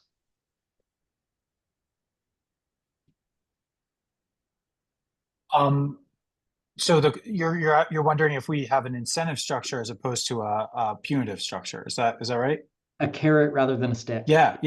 I think so. We're not talking in this section about the what I'd say like the market-based solutions, but I would put that in there. I think that's a really interesting question to raise. So some of the work that will be presented in the next meeting from colleagues down at UC Irvine will look at elasticity of demand. So the idea of like if the price changes, I can private chat him and let him know the changes. Oh, sorry. Just if the demand changes with regard to the price of the vehicle, but that creates, I mean, it's a question for the economist for next month, but if that relationship is established and you go the other direction of a carrot, it may have benefits in the same sense. So I think it's a really interesting question and worth you all considering for sure. And then another for you, in your regulatory solutions page, I didn't see anything around higher licensing requirements. Any reason why we aren't putting the onus back on the individual and on making sure that people are, competent to be on the road, et cetera? No, not particularly. We did not include that in the report, but it's an interesting question. Yeah. And it's certainly, something to consider. Yeah. So I'll make a note of that. I do think that is on the table for the state. Like it's an option. And then just one more for you, back to the July presentation. I think it was your slides talked about the pedestrian and bicyclist fatality. And so I'm kind of equating that and relating it to your slide about separated roadways. And my question kind of is, does the data pan out? Is the delta, do we see a delta that's equal when bicyclists and pedestrians are removed, even and from any incidents from heavier vehicles versus lighter vehicles, which back to the July slide talks about cars being far and away the biggest cause of these pedestrian and bicycle incidents? Yeah, it's a good question. One of the challenges that makes it hard to answer that question is that we do not have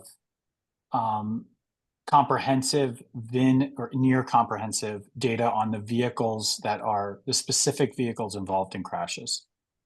So we cannot at this stage go from there was a crash, what type of vehicle was it, how much did that vehicle weigh, and then do analysis on that.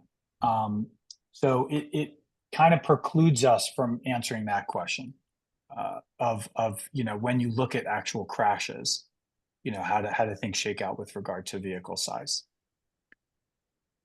Okay. If I'm understanding your question correctly, but maybe I think so. I think I'm asking you a tough question in general. What I think I'm trying to get at, and I did a poor job of it, is when we separate bicyclists and pedestrians, right? I think I'm sure your data shows that there's a drop in incidents. But I guess what I'm trying to ask is the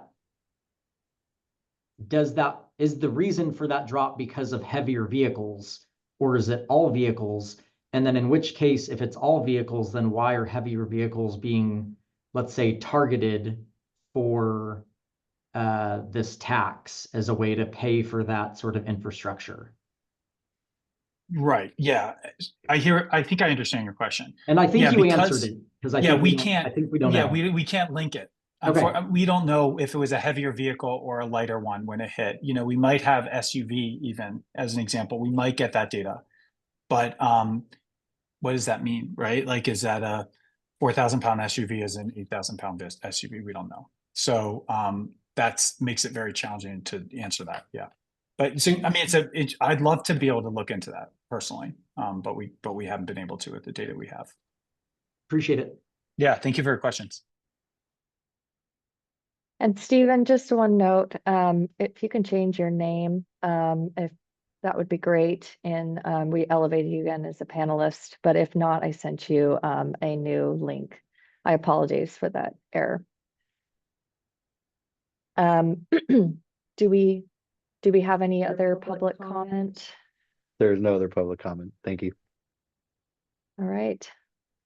Well, we're going to go ahead and close out the item tab 4. Next slide, please. We are going to take a 5-minute break, not a 15-minute break at this time, and reconvene. We'll call it at, I'll just say 11:23. I know that's an odd number, but let's reconvene at 11:23 Pacific time. Please mute yourselves, but don't X out the Zoom. Thank you.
All right, everyone, we're going to come back from our break now. And with that, move on over to tab 5, which is our last presentation from our research team today on vehicle weight and roadway degradation, presented by Dr. John Harvey. John, take it away. Thank you. Can you hear me? Yes, we can. Okay, thank you. So we'll be talking about vehicle weight and roadway degradation. We've been doing some work on this for the legislature and for Caltrans, more on the heavy vehicles, what we call a heavy vehicle, which is a larger truck and electrification. Today, the discussion is about heavier cars and basically pickups and SUVs. Next, please. So the question posed was, what is the relationship between passenger vehicle weight and, if relevant, vehicle weight distribution and degradation of road infrastructure, including but not limited to pavement impacts? Most of the impacts I'm going to talk about today are pavement and mentioned bridges and culverts, other roadway features. But most of the impact is on pavement, and pavement is what we have the most ability to predict the effects of vehicle and axle weights on, as opposed to bridges. Next, please. So in a recent report, 2022 report we did for the legislature, we called out with analysis, and going back, I'm going to give a little bit of history here. In a minute, but heavier cars and light trucks, and I'm going to define that for my purposes as including 3/4 ton pickups, including battery electric and fuel cell conversion of those, have little effect on bridges and roadway infrastructure. So we'll now go through some of the background for that conclusion from the legislative report, which was primarily focused on what we call medium duty and heavy duty trucks, which are bigger than a 3/4 ton. So basically a 1 ton and larger. Next, please. So going back, California has been a leader in this, as with some of the other things that were talked about, in figuring out the effects of vehicles and their loading on pavement. Going back to the 1920s, California developed some of the first relationships between vehicles and the number of passes of different types of vehicles. How many times does that vehicle go over a given piece of pavement, which are the basis for much of the road design across the world. So in the 1950s and 1960s, they really started focusing on it. And the first major thing coming back was it's about axle loads and their configurations. Configuration means how close are the axles to each other. Are they separated by 10 feet or 20 feet, or are they within 10 to 12 feet of each other? So we need to focus on the axle loads, not the gross vehicle weights. That's what causes damage. If I have a given weight of a vehicle, gross vehicle weight, and I put more axles under it, and then if I also separate those, I'm going to have less damage for that gross vehicle weight. And what it's all about is how much is that bending the pavement. So in the 1950s and 1960s, initial quantification was done by having soldiers and other people drive trucks around on test tracks with different types and thicknesses of pavement structure. This is called accelerated pavement testing. And they went down to the pickup level. Up to the largest trucks at that time. Our current trucks are generally somewhat, the heavy duty trucks are heavier. What they then managed was damage, and then the resultant distress coming from that. And the resultant distress is cracking, and then on concrete and asphalt pavements, and then rutting on asphalt pavements as well, per pass of each axle load. And then to quantify this, because it's all relative, they quantified it relative to the damage caused by a reference vehicle.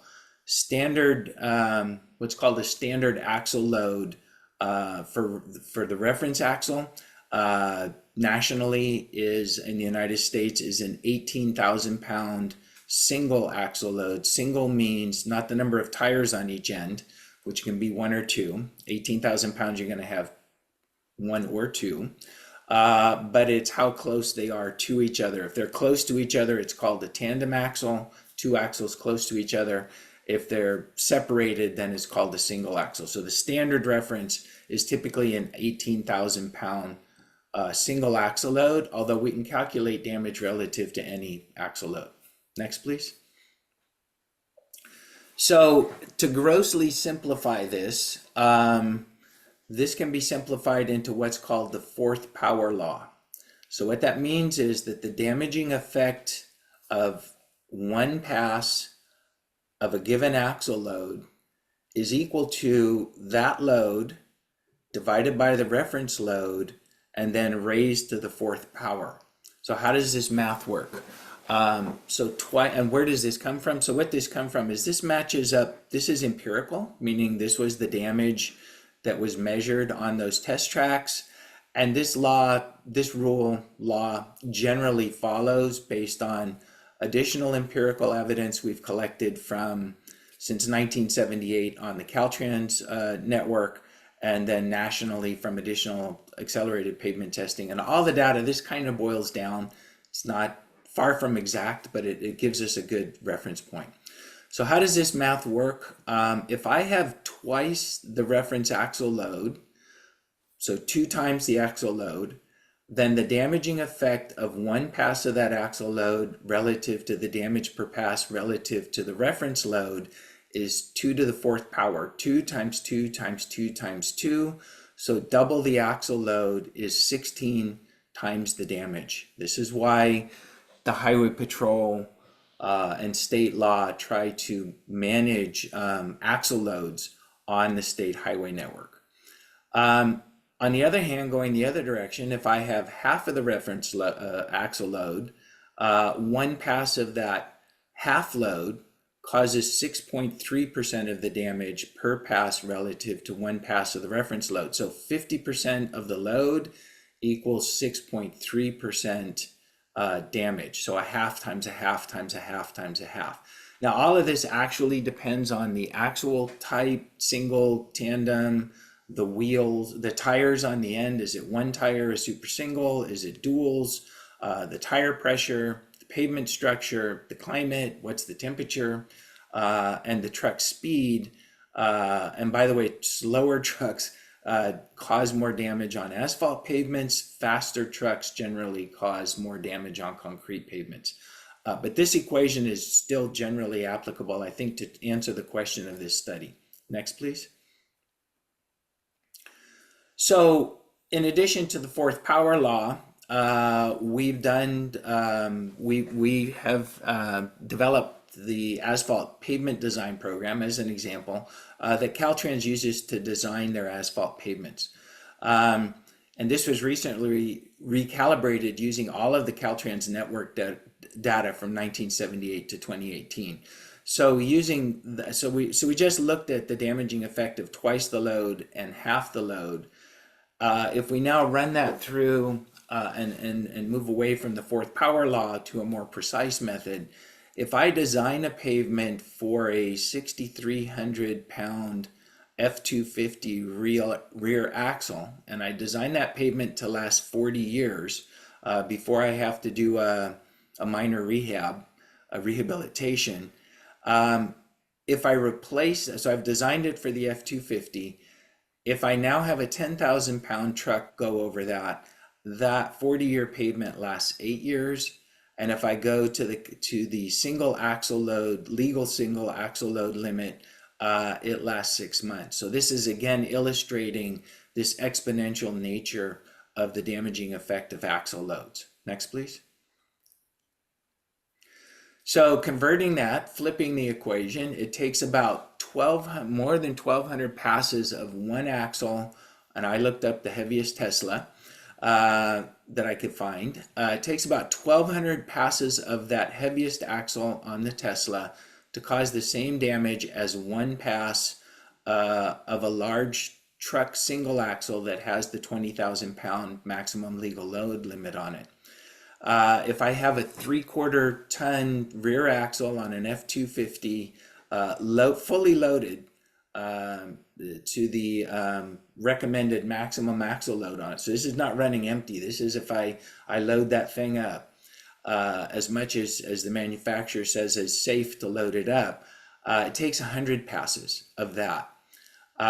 So based on these relative amounts of damage compared to the medium duty and heavy trucks, cars and up to 3/4 ton pickups, if they add 1,000 pounds, 2,000 pounds to a gasoline truck, and by going to an EV or something like that, we still do not consider those in pavement damage calculations. When we're designing pavements, we don't even count at all any of the cars and any of the pickups up to a 3/4 ton. And the 1 tons and the 1.5 tons are still pretty marginal because they're not occurring at 1/1000th of the vehicles or 1/100th of the vehicles. Trucks are typically, the medium duty and heavy trucks that we design for are typically 5 to 35% of the vehicles on a road, depending, of course, if it's a freight corridor or otherwise, but we still don't really count them. Don't count them. Next, please. So the bottom line, it's expected that heavier cars and light trucks, including those with electric batteries and fuel cells, which was this part of what we're looking at for the legislature, will continue to have a very minor effect on pavement damage and pavement maintenance and rehabilitation costs. They are, and when we did the study, even for the heavy trucks, the maintenance and rehabilitation costs of implementation on a medium pathway for implementation of battery, electric, and fuel cell vehicles still was a pretty small fraction of greenhouse gas effect increase and cost relative to the greenhouse gas savings of going to these alternative fuel vehicles. And the monetary value of those carbon reductions. For bridges are similarly following similar fourth power laws generally, and they carry a much higher factor of safety than pavement, so expect even less of an effect on bridges and roadway infrastructure. Next, please. So, thank you. Thank you, Dr. Harvey, for your presentation. We're going to go ahead and open it now to comments from the task force and then the public. Do we have any comments from task force members?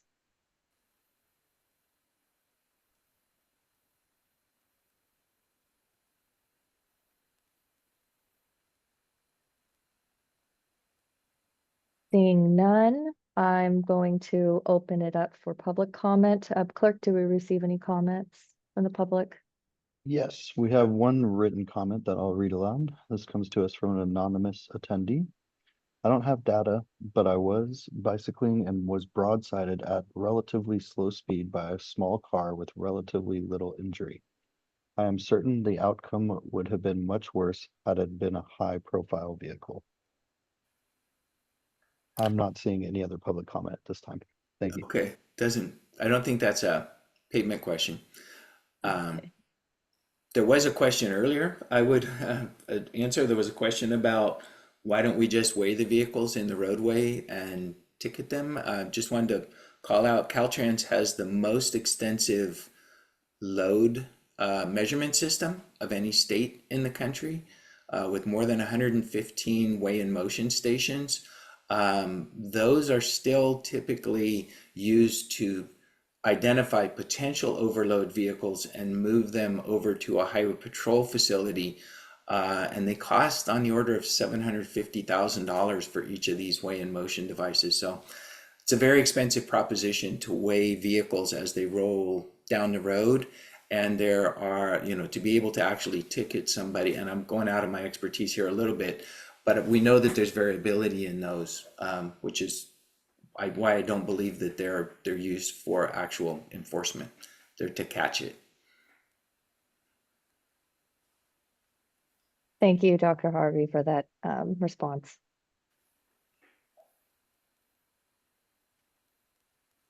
Seeing no further task force member or public comment, I'm going to go ahead and move on to tab 6, which is the second to last portion of our meeting today, where we're going to reflect upon key takeaways and have a roundtable discussion with task force members. Next slide, please. Next slide. So some of the takeaways, we're going to have about 3 different slides reflecting on what we heard today. Again, for task force members' reaction, additional comment followed by public comment. So 3.1, the federal government regulates how vehicles are designed, i.e. the inclusion of turn signals, airbags, and automatic emergency braking, and leads the testing and rating of the safety of new passenger vehicles on the market. States can regulate how vehicles are maintained and operated by individuals, i.e. wearing a seatbelt, performing smog checks, and setting speed limits, where not preempted by federal law or regulation. In the United States, safety enhancements have tended to focus on the safety of vehicle occupants as opposed to those outside of the vehicle. And other similar countries require vehicle testing for pedestrian collision outcomes. Next slide, please. In general, the design of vehicle, bicyclist, and pedestrian infrastructure influences the risk of crash for all road users. Increased roadway lighting, crosswalk enhancements, traffic calming measures, and separated bicyclist infrastructure are associated with significant reductions in the risk and severity of crashes involving vulnerable road users. And the primary barriers to implementing infrastructure improvements that improve safety for vulnerable road users include funding availability and implementing projects at scale, particularly across jurisdictions and other jurisdictional challenges. Next slide. Improvements to the built environment generally result in and reveal inequities such as funding for local improvements is dependent largely upon local tax base as well as regional formulaic funds. Therefore, improvements are more likely to occur in more affluent areas. However, improvements are also needed in low-income rural areas or areas where deaths, injuries, and worse health outcomes are more common due to the poor condition of the built environment. And investments in the built environment in less affluent areas could potentially accelerate gentrification and displacement. Next slide, please. So I'll pause here and ask task force members if, what are your key takeaways from the information presented, as well as the key takeaways that were just presented in those previous slides? And do you have any questions on the key takeaways presented here?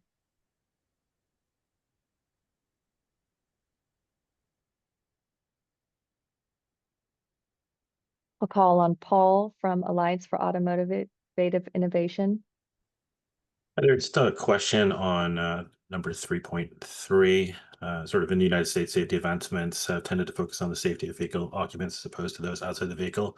Is that sort of implying more on the regulatory side or just in general? Because I think, there are a couple of examples where safety advancements have been put in place even well ahead of regulation, such as the inclusion of pedestrian automatic emergency braking, for example, as well as a compatibility commitment by manufacturers to ensure that when vehicles of different sizes are encountering a collision with each other, that there's some alignment of kind of key structures within the vehicle.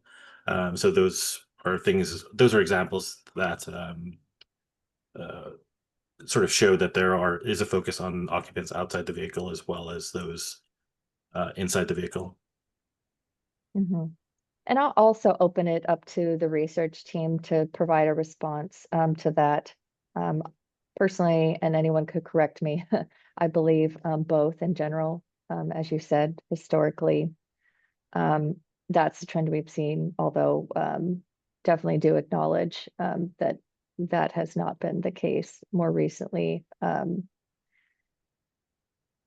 and I think with the the recent rulemaking proposal on pedestrian protection, as well as the anticipated update to the new car assessment program to include pedestrian protection, that there's maybe a pivot there. So I just wanted to sort of clarify that point on 3.3.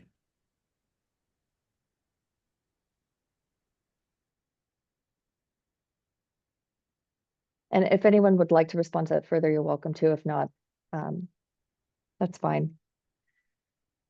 Do we have any other comments or feedback from task force members?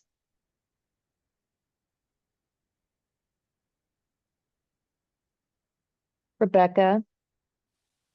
Yeah, thanks. And thanks, Paul, for your comments. I guess I would just say I think it feels important to acknowledge what Paul said, but that doesn't change the overall truth of that. Like you were saying, Kayla, has been that the improvements have tended to go toward the vehicle occupants.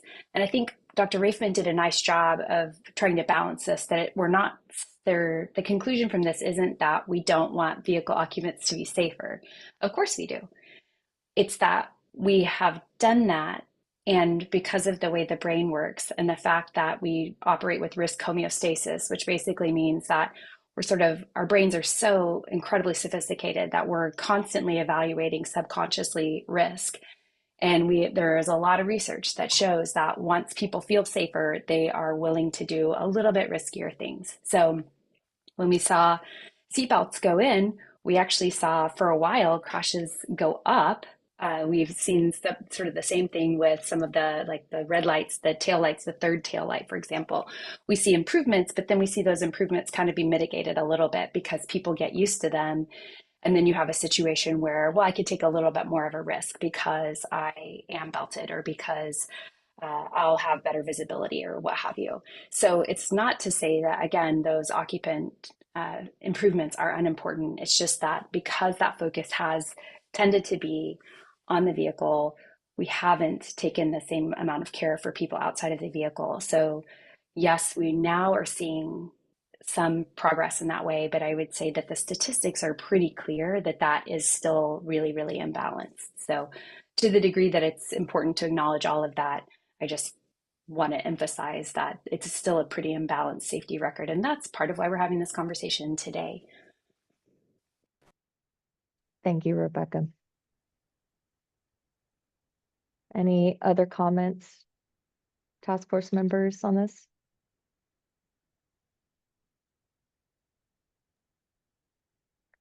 Go to Paul. Go ahead. Oh, sorry, I didn't mean to jump ahead of Eric there. Yeah, I think just the only other comment I would have is on 4.1, and maybe this is sort of a bit of a moot point, but there's a lot packed into that recommendation in terms of increased lighting, crosswalk enhancement, traffic calming measures as well. I'm wondering, is there a way to sort of show prioritization or at least highlighting some of the countermeasures, perhaps more than others? And I'm thinking sort of traffic calming measures and speed was a discussion that came up quite frequently throughout today's discussion. So maybe if there's a way to highlight some of those a little more, or if that's something that could be explored at a later discussion. Yeah, thank you for But that comment. We can certainly work with the research team to pull out kind of the like you said, the more impactful recommendations and highlight those in particular. So thank you for that comment. Cool. And Eric Lopez. Yes. Great information, great presentations. I want to thank all the presenters and team that helped put this together. Gave me a lot of food for thought as we considered kind of local policies and local solutions to some of the issues we've been talking about. I'm the only part where I think I would like to see more information on is data related to enforcement. I know a lot of our experiences in major cities in California has been that we've seen a decline in traffic enforcement over the last decade or so. It's become a lower priority for a lot of our police departments, public safety departments, because serious crimes and other major issues have taken precedence. And when you have a lack of staffing, you're going to go to the highest areas. So I'd like to see if we can explore that variable a little bit more. I know people are looking at, with heavy vehicles, also there's higher speeds, with higher speeds and lax enforcement. There might be a relationship there that if anyone has looked at that, I'd love to just hear a little bit more. Thank you.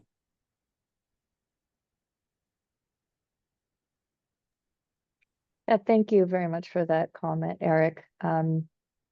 That's certainly something that we could just look into further and see how we can respond. And I was just looking to see if, not necessarily to put him on the spot. Oh yeah. Okay, if any of our other task force members have anything in response to Eric that you want to bring up, you're welcome to. If not, we can certainly look into that and respond in our summary from this meeting and at the next meeting if necessary. Give it one more shot at, do we have any more task force members commenting on these? We do have one more set of key takeaways presented next. If not, you have one more opportunity for a comment. Okay, next slide, please.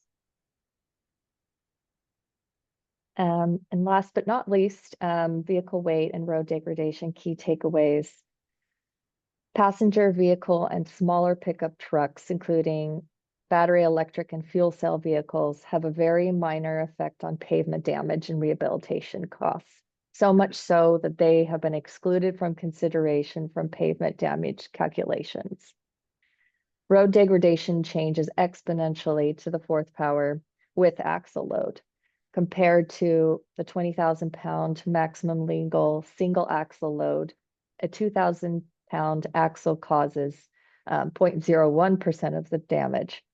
And that is the approximate axle load distribution of both a typical internal combustion engine as well as zero emission vehicles.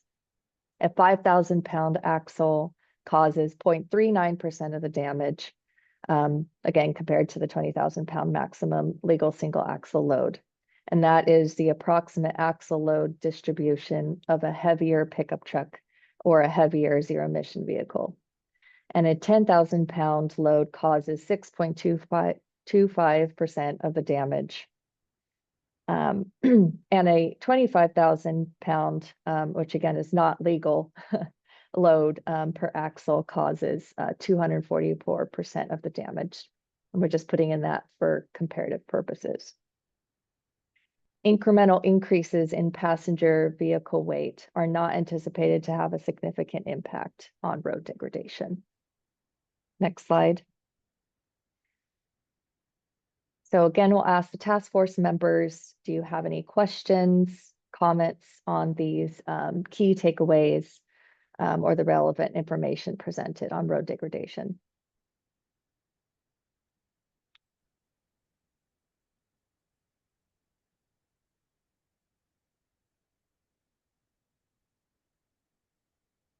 And not seeing any comments from task force members, I'll go ahead and move to the next slide, please. And just generally, do we have any other comments or questions from the task force members on this key takeaways section?